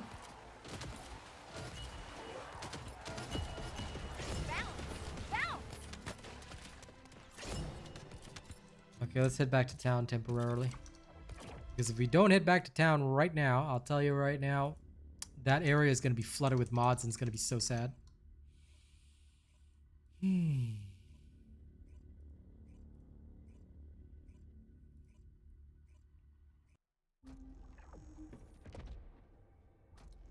Okay, now we back. Let's sort through our stuff stage by stage, yeah? Any good ones? Skill cooldown and fusion, nice. Skill cost non-attribute. This is pretty nice for Valby, I guess.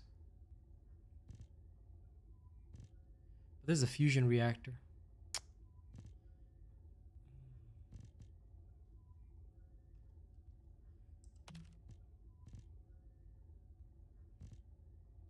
I think the attack versus Colossus is most important.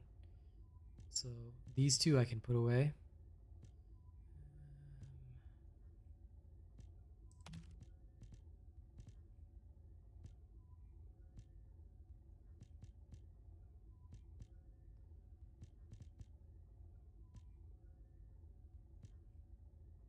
Still haven't gotten a good reactor for farming, but I guess that's fine. Can go back in and do it again.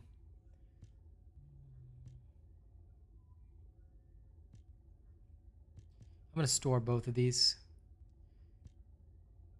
For bossing, this one. For farming, at least, I think this is not necessary.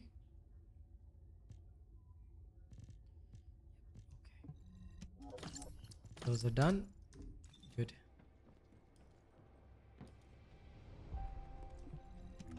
A good purple reactor would have been nice, but we do not have these luxuries just yet. I'm gonna put these away.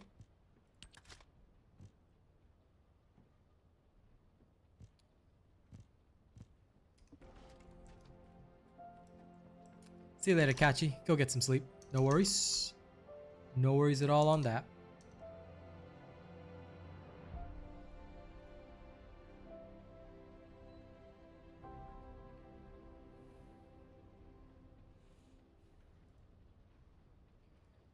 Okie day. Let me go in. Oop, wrong one. I'm going back to Fortress and doing that again. This is the pain of farming reactors, but I tell you, this is what you gotta do. When you finally get good reactors, you'll have a good time.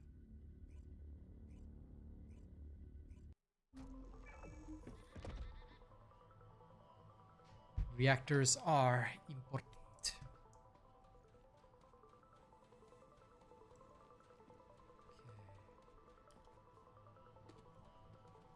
Now let's get back into it.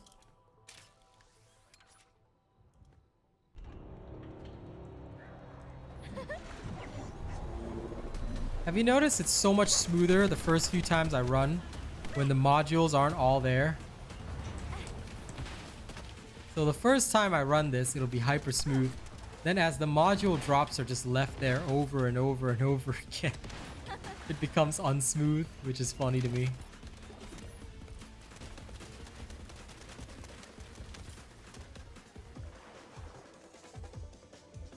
Watch out for the splash! Let's play!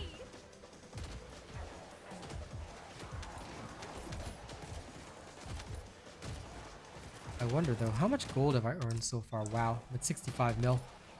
I'll probably end up at like 70 mil plus when this is done.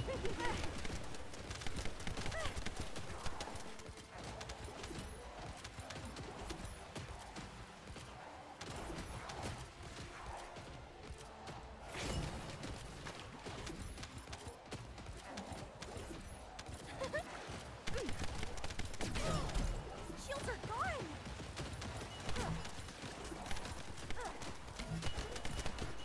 Here goes! Ah, whoosh!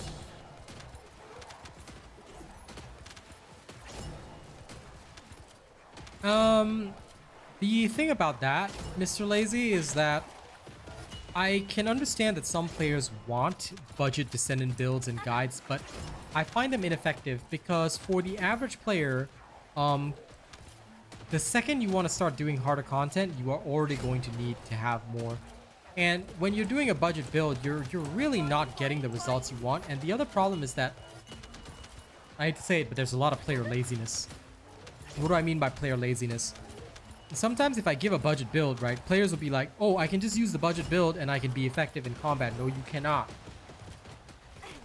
The budget builds were only to help players get through normal mode and get started in hard mode. But once you're in hard mode, you already have to farm stuff. You should already have, like, you should already be able to beat Executioner, which I've talked about.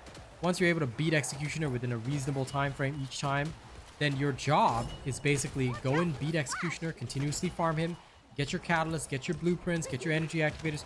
You should already be ready for more advanced stuff. So that's why I don't do budget builds anymore, because they're not only are they pointless, I believe that they actually encourage players to not try as hard.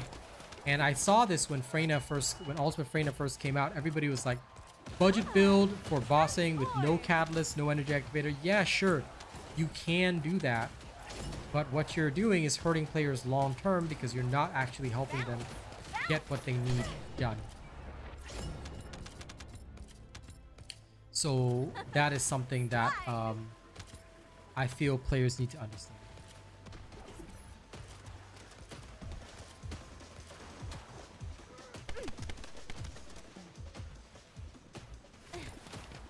Oh. Exit and enter again.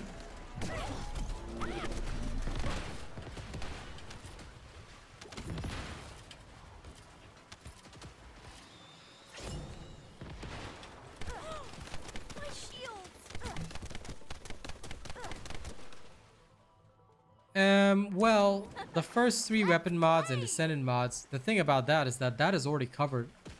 So everybody who has watched the Ultimate FTP Survival Guide already knows the basic modules. So if you're asking about something like that, then the basic modules are already fully disclosed to everybody, and everybody knows this because the basic modules are standard on every single character. So that is already covered in my Ultimate FTP Survival Guide.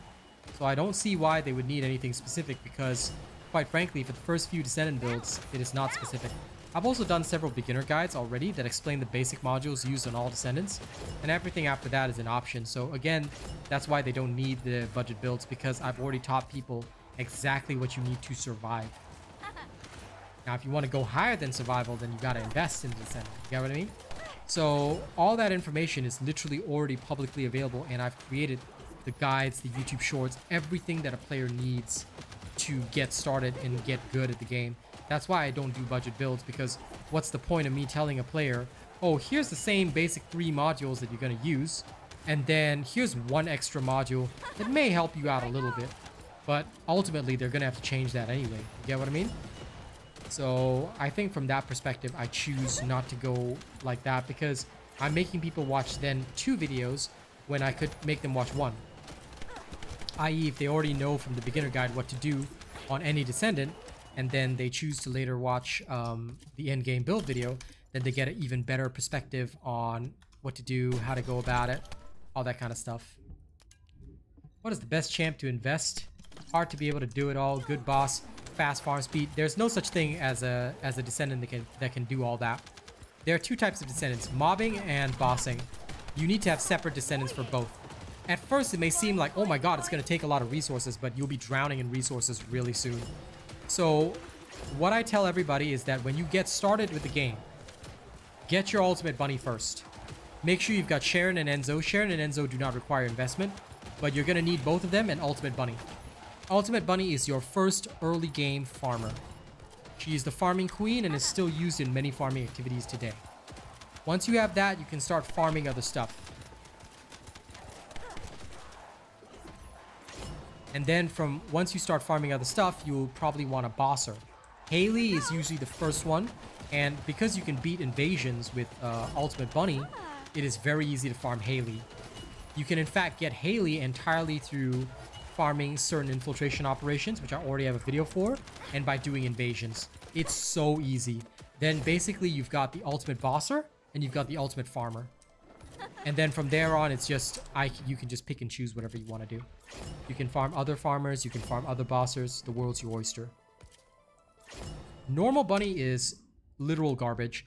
Here's the thing. Never invest in a normal descendant when an ultimate descendant exists, because you will be missing out on certain mods. There are transcendent modules that are always exclusive to ultimates. So if an ultimate version of a character exists, do not invest in the normal. A lot of players make this mistake. They're like, oh, but I can do it on a normal. But then they get to end game and they're like, wait, RealAsianRobot, I can't use this mod. I'm like, why did you invest in a normal? So anybody who follows the RealAsianRobot methodology would never ever invest in a normal descendant, because it's a waste of time. It's a waste of resources, and you are just wasting everything. Do not ever, ever in your entire life invest in a normal descendant unless there is no danger of them getting an ultimate descendant soon. And if an ultimate descendant for them already exists, then why are you wasting time? Ultimate descendants not only have better base stats, they have access to exclusive transcendent modules, and they come with 2 extra catalyzed slots, therefore saving you crystallization catalysts for a vast majority of builds. So just be aware of that. Therefore, there is no need for any player to invest in a normal. Never ever work on a normal descendant unless I say so. So for example, Enzo Haley, these are 2 exceptions to the rule, because they're not going to get an ultimate for the next like 4 or 5 seasons. So yeah. A lot of the other ultimates will be coming first.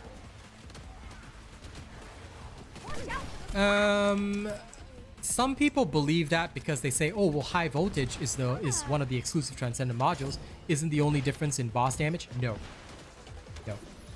Because what are you going to do if more transcendent modules come out in future and they are exclusive to the ultimate? Then in that case, you've literally wasted time and effort. So save yourself the trouble. Do not ever waste time investing in a normal descendant. You can if you want to. If you really, really want to, I'm not going to stop you. But I think that you will feel a lot of regrets later on when you see that, oh, I can't use this module, I can't use that module. What if this module changes in future and you cannot do that? Then what are you going to do, you know? I am not so sure, X2P. I hope that they will add more, but the devs did not answer that question. Pretty much. Everybody who followed me basically didn't waste time. But if you didn't follow me from the launch of the game, then, well, you wasted time. But it's okay. Like, it's up to you whether you want to recover that time. But as a rule of thumb, up to you right now. You can if you want to, but don't ever invest in a normal descendant. If I did not make a build for the normal descendant, or if I'm not using the normal descendant for active combat, don't bother investing. You would just be wasting resources. I mean, what if the next one to come out is like... For example, the reason why I didn't invest in Sharon this season is because I had a feeling that Ultimate Sharon or Ultimate Blair was going to come out next. And once I saw that, I was like, okay, we're going to chill. And then once I found out about it, then bada bing, bada boom, you know? It made sense. Yeah, there's a lot of players that will do that. That's why there's no such thing as one descendant does everything. And that will never be the case. Otherwise, the developers will just make one OP descendant and you don't ever have to change. That's not the purpose of the game. The purpose of the game is to have the right descendant for the right activity, and therefore be able to adjust yourself in accordance with what you need to achieve. Well, that's actually not considered investing. Basically, that's just called leveling. So investing means that you've applied catalysts and energy activators to the descendant. So just be aware of that difference. But yes, for most of us, we just get mastery. So Freyna, okay, look. People will say that Freyna's a decent bosser, totally decent bosser, and yet Haley outclasses her in every single category. So sure, you can do that, but don't forget that Freyna is also still slower than Bunny for speedruns. She is very good for certain things like the special operations defense, 400%. But if you really want to speedrun, do you know how fast I can do it with my Bunny? So annoying. That's kind of the thing. Freyna is not as good for speedrunning. So she is a good farmer. But again, it boils down to, do you have the appropriate descendant for the appropriate job? Let me just show you guys. Let me show you guys. Me talking isn't going to convince you, right? Let me show you with your own two eyeballs. The thing is, people will tell you anything on the internet to get you to watch their content. You can choose to believe them, or you can choose to get actual information. To an extent, yes. High voltage is actually used to speedrun 100% infiltrations, but obviously it's not used for 400%. Again, you have to weigh the time, cost, blah, blah, blah, blah, blah, blah. But prior to 400% coming out, the 100% could actually still give you double amorphous drops, and high voltage was one of the fastest ways of speedrunning. Like, people would just barrel through with high voltage, get to the end, restart, restart, restart. That was actually one of the best amorphous farms that we had. Now there's sort of a toss-up between high voltage, 400%. But it really just boils down to whatever you want to do. So here is an example. Okay, I'll just quickly go into a 400%. Here, you don't need a transcend. You don't need any of the exclusive transcendent modules. So again, if you really want to do it, you can just do it. Like, I'm not gonna stop you. Okay, but it boils down to what you want to do. Haven, Chapel, meh, Haven. We could do it in public as well, I guess. I don't still want to wait for people. Never mind, I'll do it in private.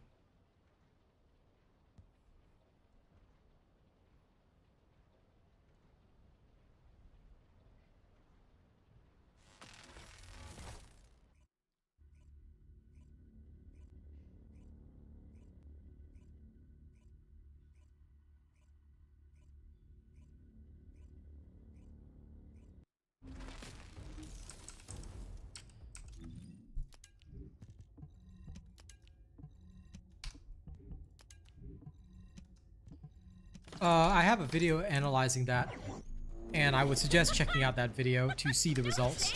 I would highly encourage you to decide for yourself. I have different preferences for different characters and different loadouts, so I cannot give you one clean answer.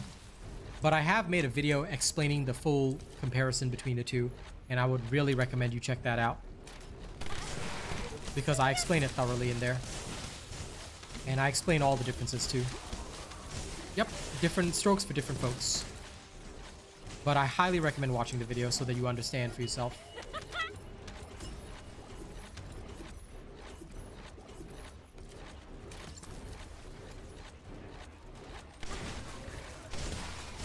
Then in that case, you should know already my conclusion on that, so you don't need to ask me. So, like, look, I don't mind if you've seen the video, but you should not need to ask me the question, because the conclusion is given in the video already. And that conclusion will not change on stream. Because, look, if I were to give you a different conclusion, no, never. Never. If an opinion changes, lazy ass guy, it means that the research is flawed, the research is poor, and it was not done well. It was not conducted to give a final result. See, that is very wrong. Because if I change my opinion, then that's not fair to the people that rely on the video. And a professional creator would never do that. Only the unprofessional ones, or the ones that are noobs in the industry, would do that. Because if I change my opinion suddenly, and I don't republish a video to explain the change in opinion or why something is better, then I'm lying to people. And lying can get you in a lot of trouble. Not lying to my audience is pretty much one of the things that I try to do all the time, because the second you lie to somebody, you know, that's a black mark on you forever.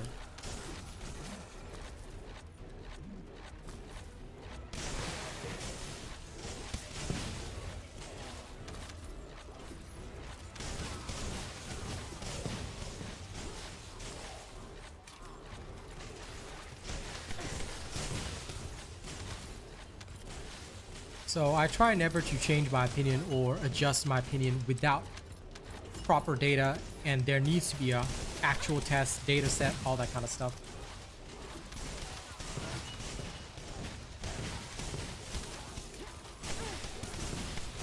This is without crits, actually. This is her non-crit build designed for 400%.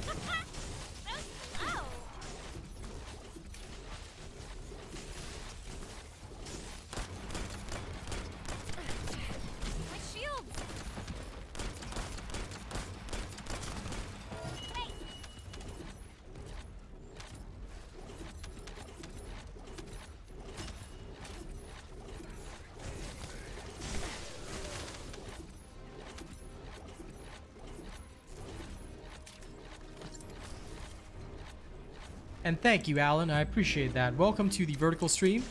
Feel free to pick between vertical and horizontal. Just take note that you are on the vertical stream.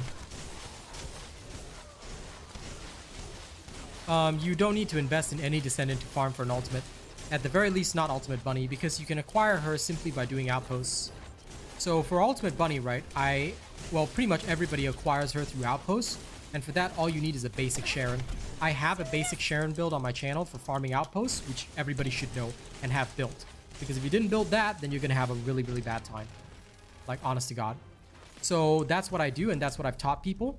Basically, they start the game by doing the outpost, and that's what Enzo is also for. Ooh, damn. Got ripped. But yeah. No, it's not rumors, though. That was covered in the live stream. Yes, Jiggle Fizz is coming in Season 3.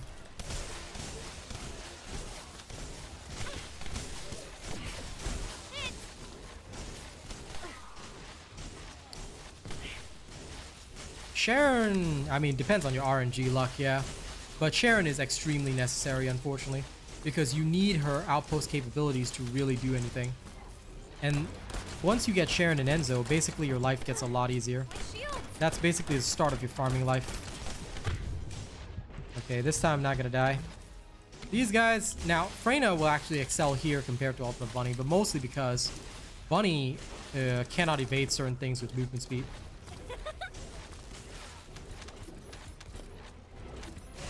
And the reason why I do things in my way, lazy ass, is because opinions suck and are stupid. Not insulting anyone that has an opinion, because everybody has one, but I will say that if you give a judgment to somebody in a game that is based on numerical statistics and data, if you give somebody an opinion, you are literally giving them false information. Once you start giving people false information, they're never going to trust you again. So many creators have lost trust, and their people have come over to me instead because they realized that, oh man, this creator just had an opinion. He was just feeding me an opinion, and that is actually useless. So, yeah. This is the one reason why I always say I don't give opinions that are not backed up by facts. It has to be backed up, at least in the game. If I say, oh, I like this, why do I like it? Why is it good? It has to have a reason.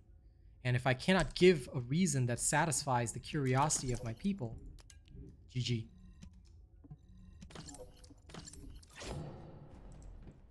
Okay, back out. Now that was a bunny run. So she blows through a lot of the early content, but she suffers a bit in the final.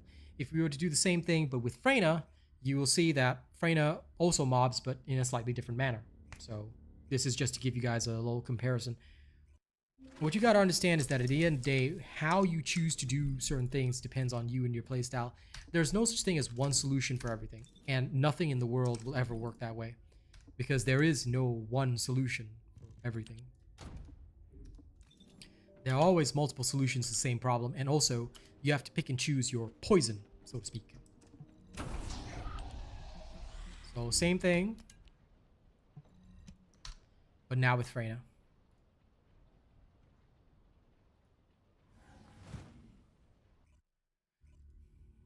Well, if they make your wife angry at the game, then it's time to change your wife. If she's afraid of her man enjoying a digital game, then I think she's not doing a good job of keeping her man, no offense intended. Because I know for a fact that my girl does not care. And she would not care.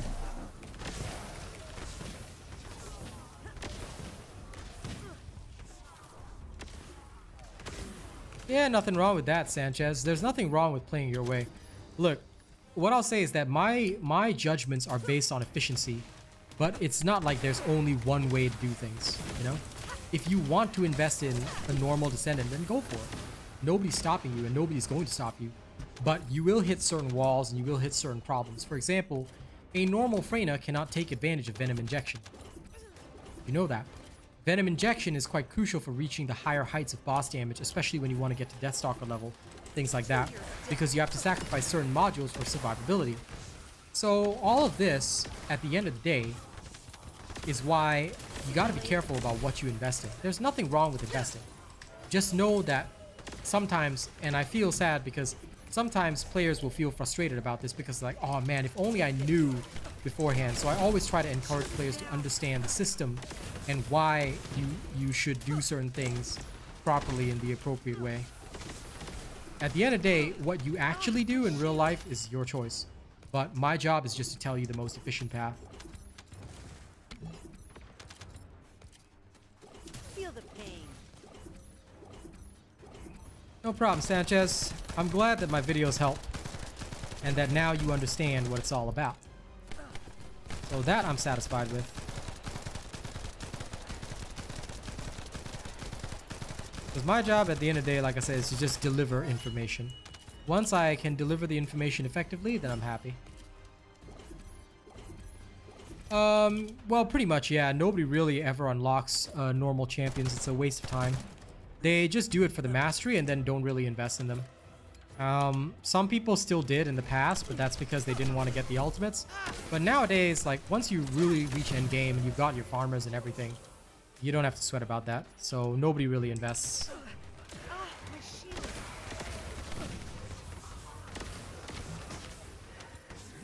Yep. That's why those that have been watching me from the start, they realize that ultimates are separate. But those that did not, then they start to learn that they sort of got a bit of a system shock. So kind of like you, Sanchez, which is why nowadays I just tell people straight up, please just invest in the ultimates. It's a lot easier for you.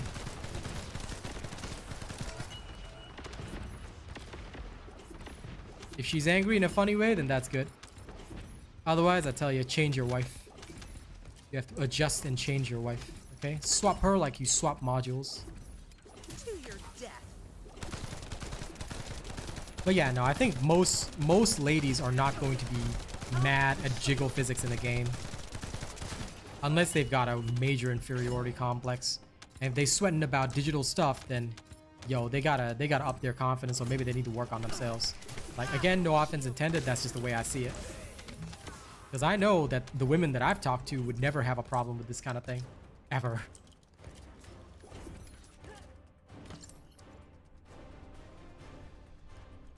Jiggle physics will have on and off. Yeah, I mean, we'll see.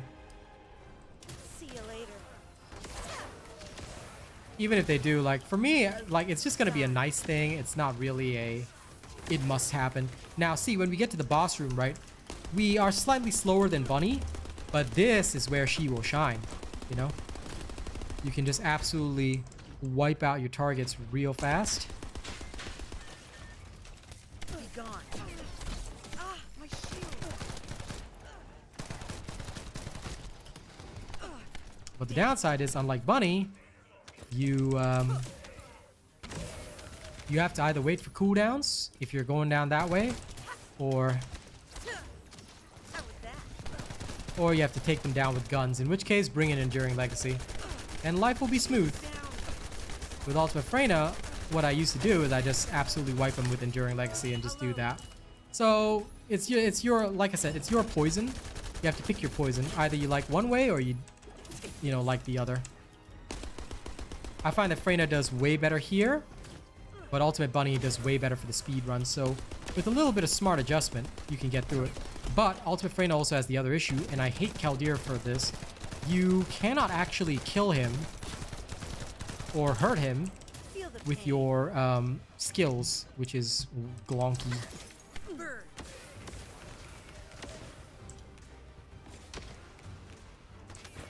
Well, I appreciate you wanting them, Sea Blossom, but yes, we will keep it clean.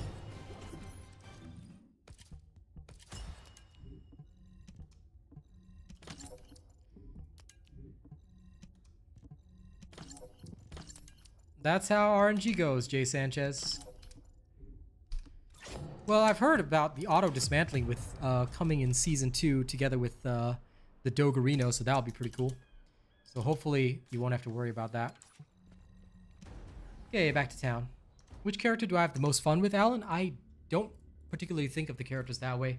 Maybe it's because I am like a creator. I guess I have a different mentality, Alan.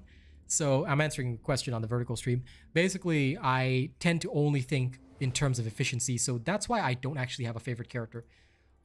Theoretically, I could pick Haley, I guess, because I use her the most for a lot of stuff. But from a personal standpoint, I genuinely don't have a favorite. I just use whatever is most efficient. You can keep that to the dev live stream, Sea Blossom, I'll tell you that much.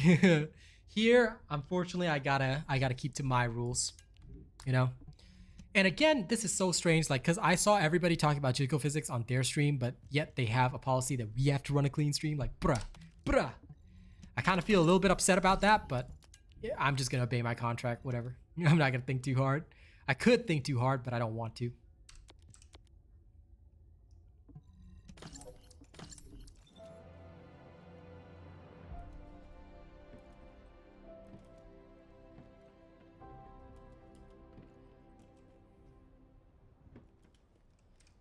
Speaking of mastery, though,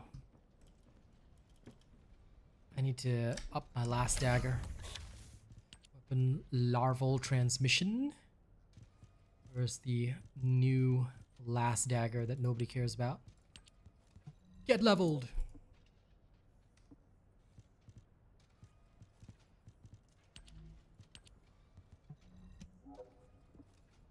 Yeah, they talked about Serena, but again, I don't know why they're starting to tease stuff for Season 3 when we're not even in Season 2 yet.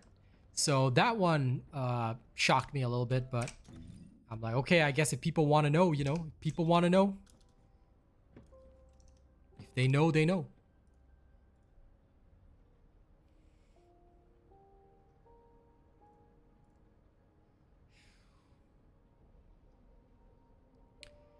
Okay.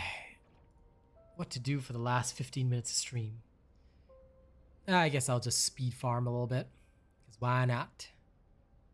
I do be liking my speed farming.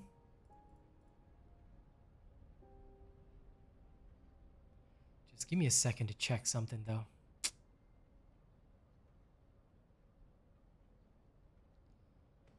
Because this has been a problem.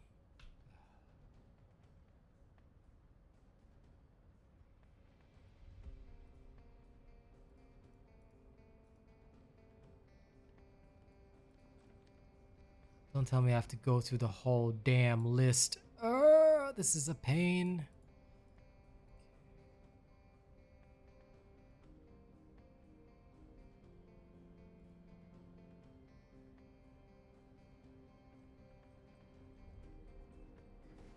Maybe this will work a little bit better. There's this thing on there's this thing on YouTube which I'm really struggling with right now. I'm trying to get my member list, but I don't know why they don't tell me. Like, it's my member list, just hand it over, man.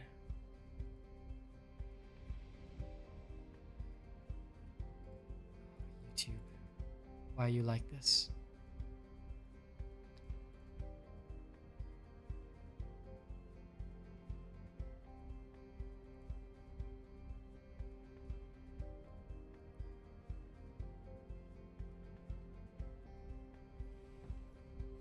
I guess I'll have to sort through it manually. Never mind. I'll do that later. My internet is super fast though. Like, YouTube should be able to pull out the data for me. Why are the purple reactors better than legendary reactors? They aren't. So, not quite sure who told you that, Ghosty, but this is not the case. Okay, there seems to be a very big misunderstanding here. Now, what I will explain to you is this. Purple reactors are not better than golden reactors. Golden reactors are absolutely necessary if you want to reach the maximum height of your damage. So, for example, let's say I want to reach the maximum possible damage that my Freyna can do. I would need a gold reactor. Why? 160% base skill power is amazing.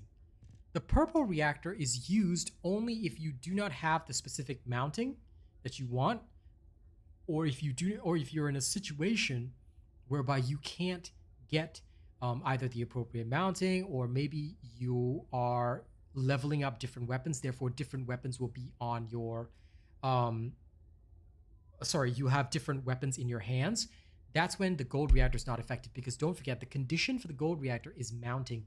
Mounting means you have to have it in your hands. Okay? So just be aware of that. That's okay, Finesse. I mean, if you don't want to play Keelan, then don't play him. Like, I don't mean to sound rude, but I'm just gonna say it straight. Nobody cares what you want to play or what you don't want to play. Just play the game with whatever you want to do. If you like something, go for it. You don't like something, don't go for it, you know? There is no right or wrong answer in the game, and I feel that everybody should just choose to do what they want to do. Like, if you want to play Keelan, then play Keelan. If you don't want to play Keelan, then don't play Keelan. Have you completed preparations? I think personally, on a personal level at least, I think he's going to be an interesting descendant. And he's not going to be Kyle because he cannot fly. He can dash, but not really fly. So I guess from the dash perspective, I guess it is kind of similar to the shoulder check. But his dash dashes through. So for me, it'll be interesting. I just hope that he can like have good enough speed to like sort of rush through stuff, you know? I think that'll be awesome.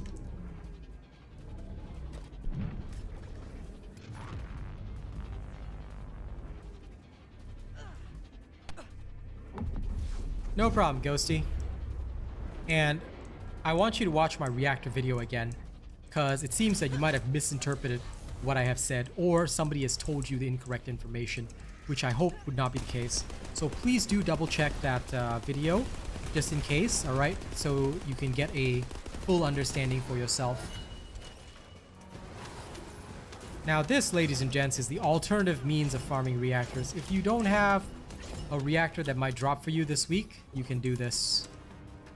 You can just speed farm it this way. Just make sure you can kill it in one phase and just do it over and over and over. The only downside is that the reactors you get here are totally random, so you never know what you'll get.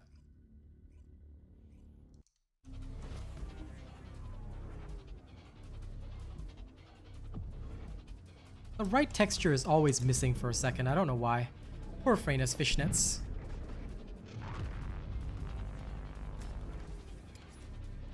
Her fishnets are always missing one texture.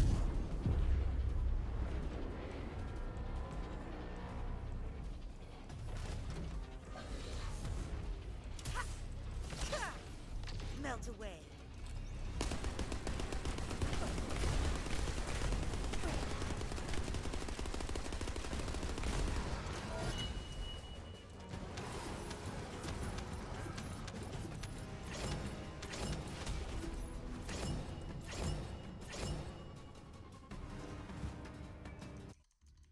And now we do it all again.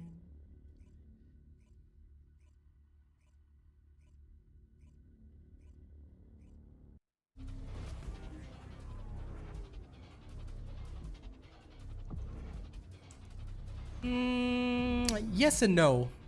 To an extent, I can understand the interpretation that go to the vid might not suit a lot of people, but I'm also the type of person that cherry picks my audience.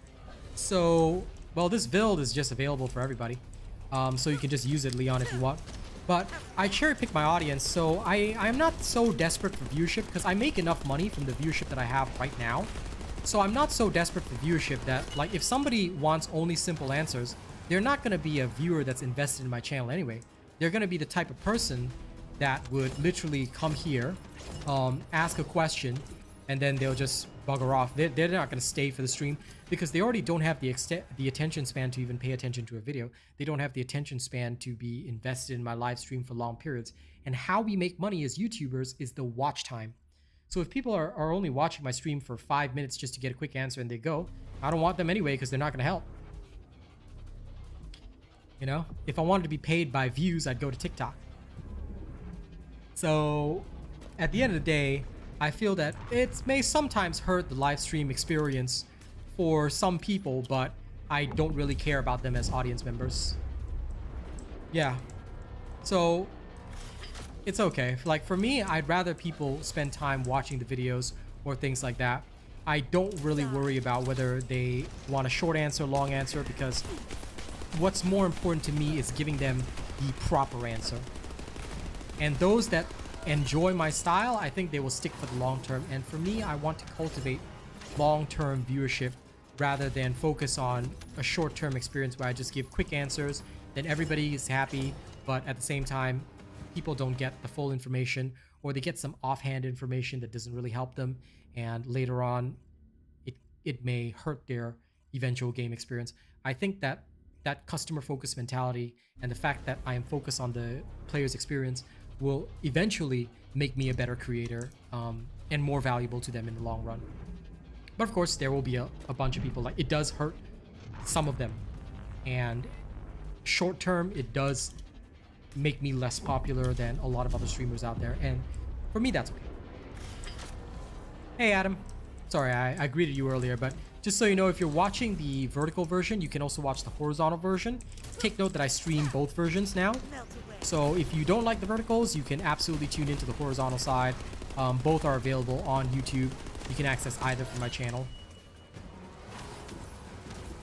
Now, ladies and gents, this is what we call speed farming. If you ever need reactors, this is the alternative way of getting them. You just keep going and going and going. They say I'm the best at what I do. After me is 5, 4, 3, 2.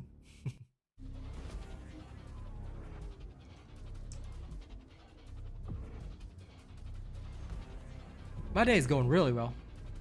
Very happy with the dev stream this morning. It was a very fun experience checking it out. And now, just doing my thing, you know, having fun. What's a pet I want in TFD? I'm happy with the doggos, but I want more breeds of doggos. A Shiba Inu, probably because of my Ghostwire Tokyo experience. A Shiba Inu would be perfect for me. But I wouldn't mind seeing some, like, lions, tigers, bears, leopards, whatever. A lot of people do want a husky. Yeah, that's another popular breed.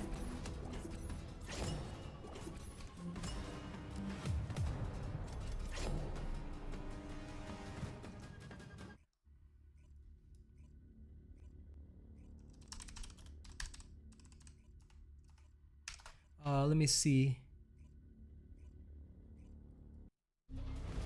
An American Steffi would also be a great dog because I really like that dog breed. I can't wait for the new season either, Adam. I'm gonna be super busy. Golden Retriever Olena would be amazing, yeah. Can you imagine a gigantic Saint Bernard following you around? That'd also be funny. But there's so much they can do. But yeah, a Chihuahua. Yeah, Chihuahua for the hilarity factor would be funny. But they gotta give away the Chihuahua as a free one because ain't nobody buying that. Alright, I'm not buying that. A poodle and a Chihuahua should be given away as like free cosmetics.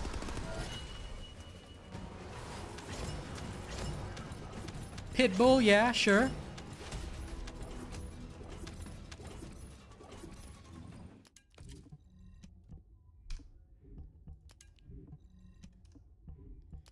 A mini dragon, yeah, dragons. You know, little robots. Or as they said on the dev stream, a Gundam. A Gundam would be nice as a pet. I want a mini Gundam. But yeah, on a personal level, American Steffi. I would actually love to see one. Not many people even know the breed for some weird reason, but yeah, I would like to see an American Steffi. Because Mon had one, and that's the only, because I'm Buddhist, I've never had a pet, so that's the closest thing to a pet I've ever had. My aunt's Doggerino. A llama? Okay, yeah. I could dig a llama. Mr. Ja World, could you not say yo Asian? Like, you can call me robot, bro.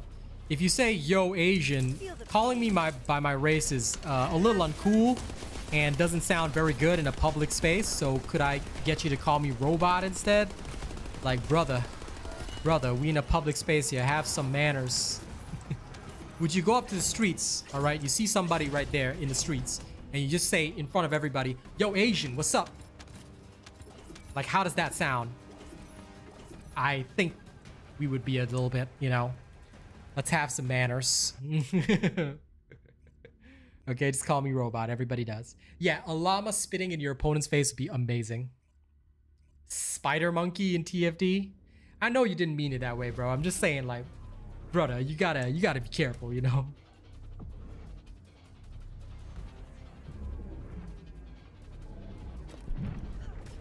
Because we live in sensitive times, you know. Even if I personally don't mind lazy ass or you personally don't mind, doesn't matter.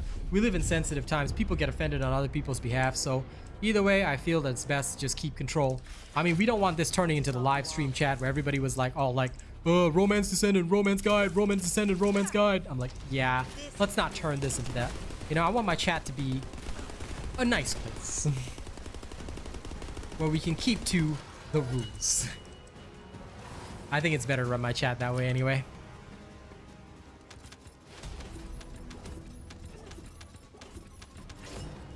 Because without moderation or without people being told, I tell ya, some wild stuff happens.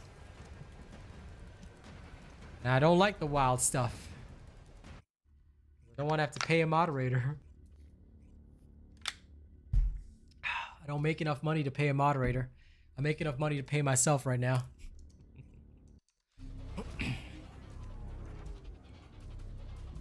All right, let's Tim Curry on.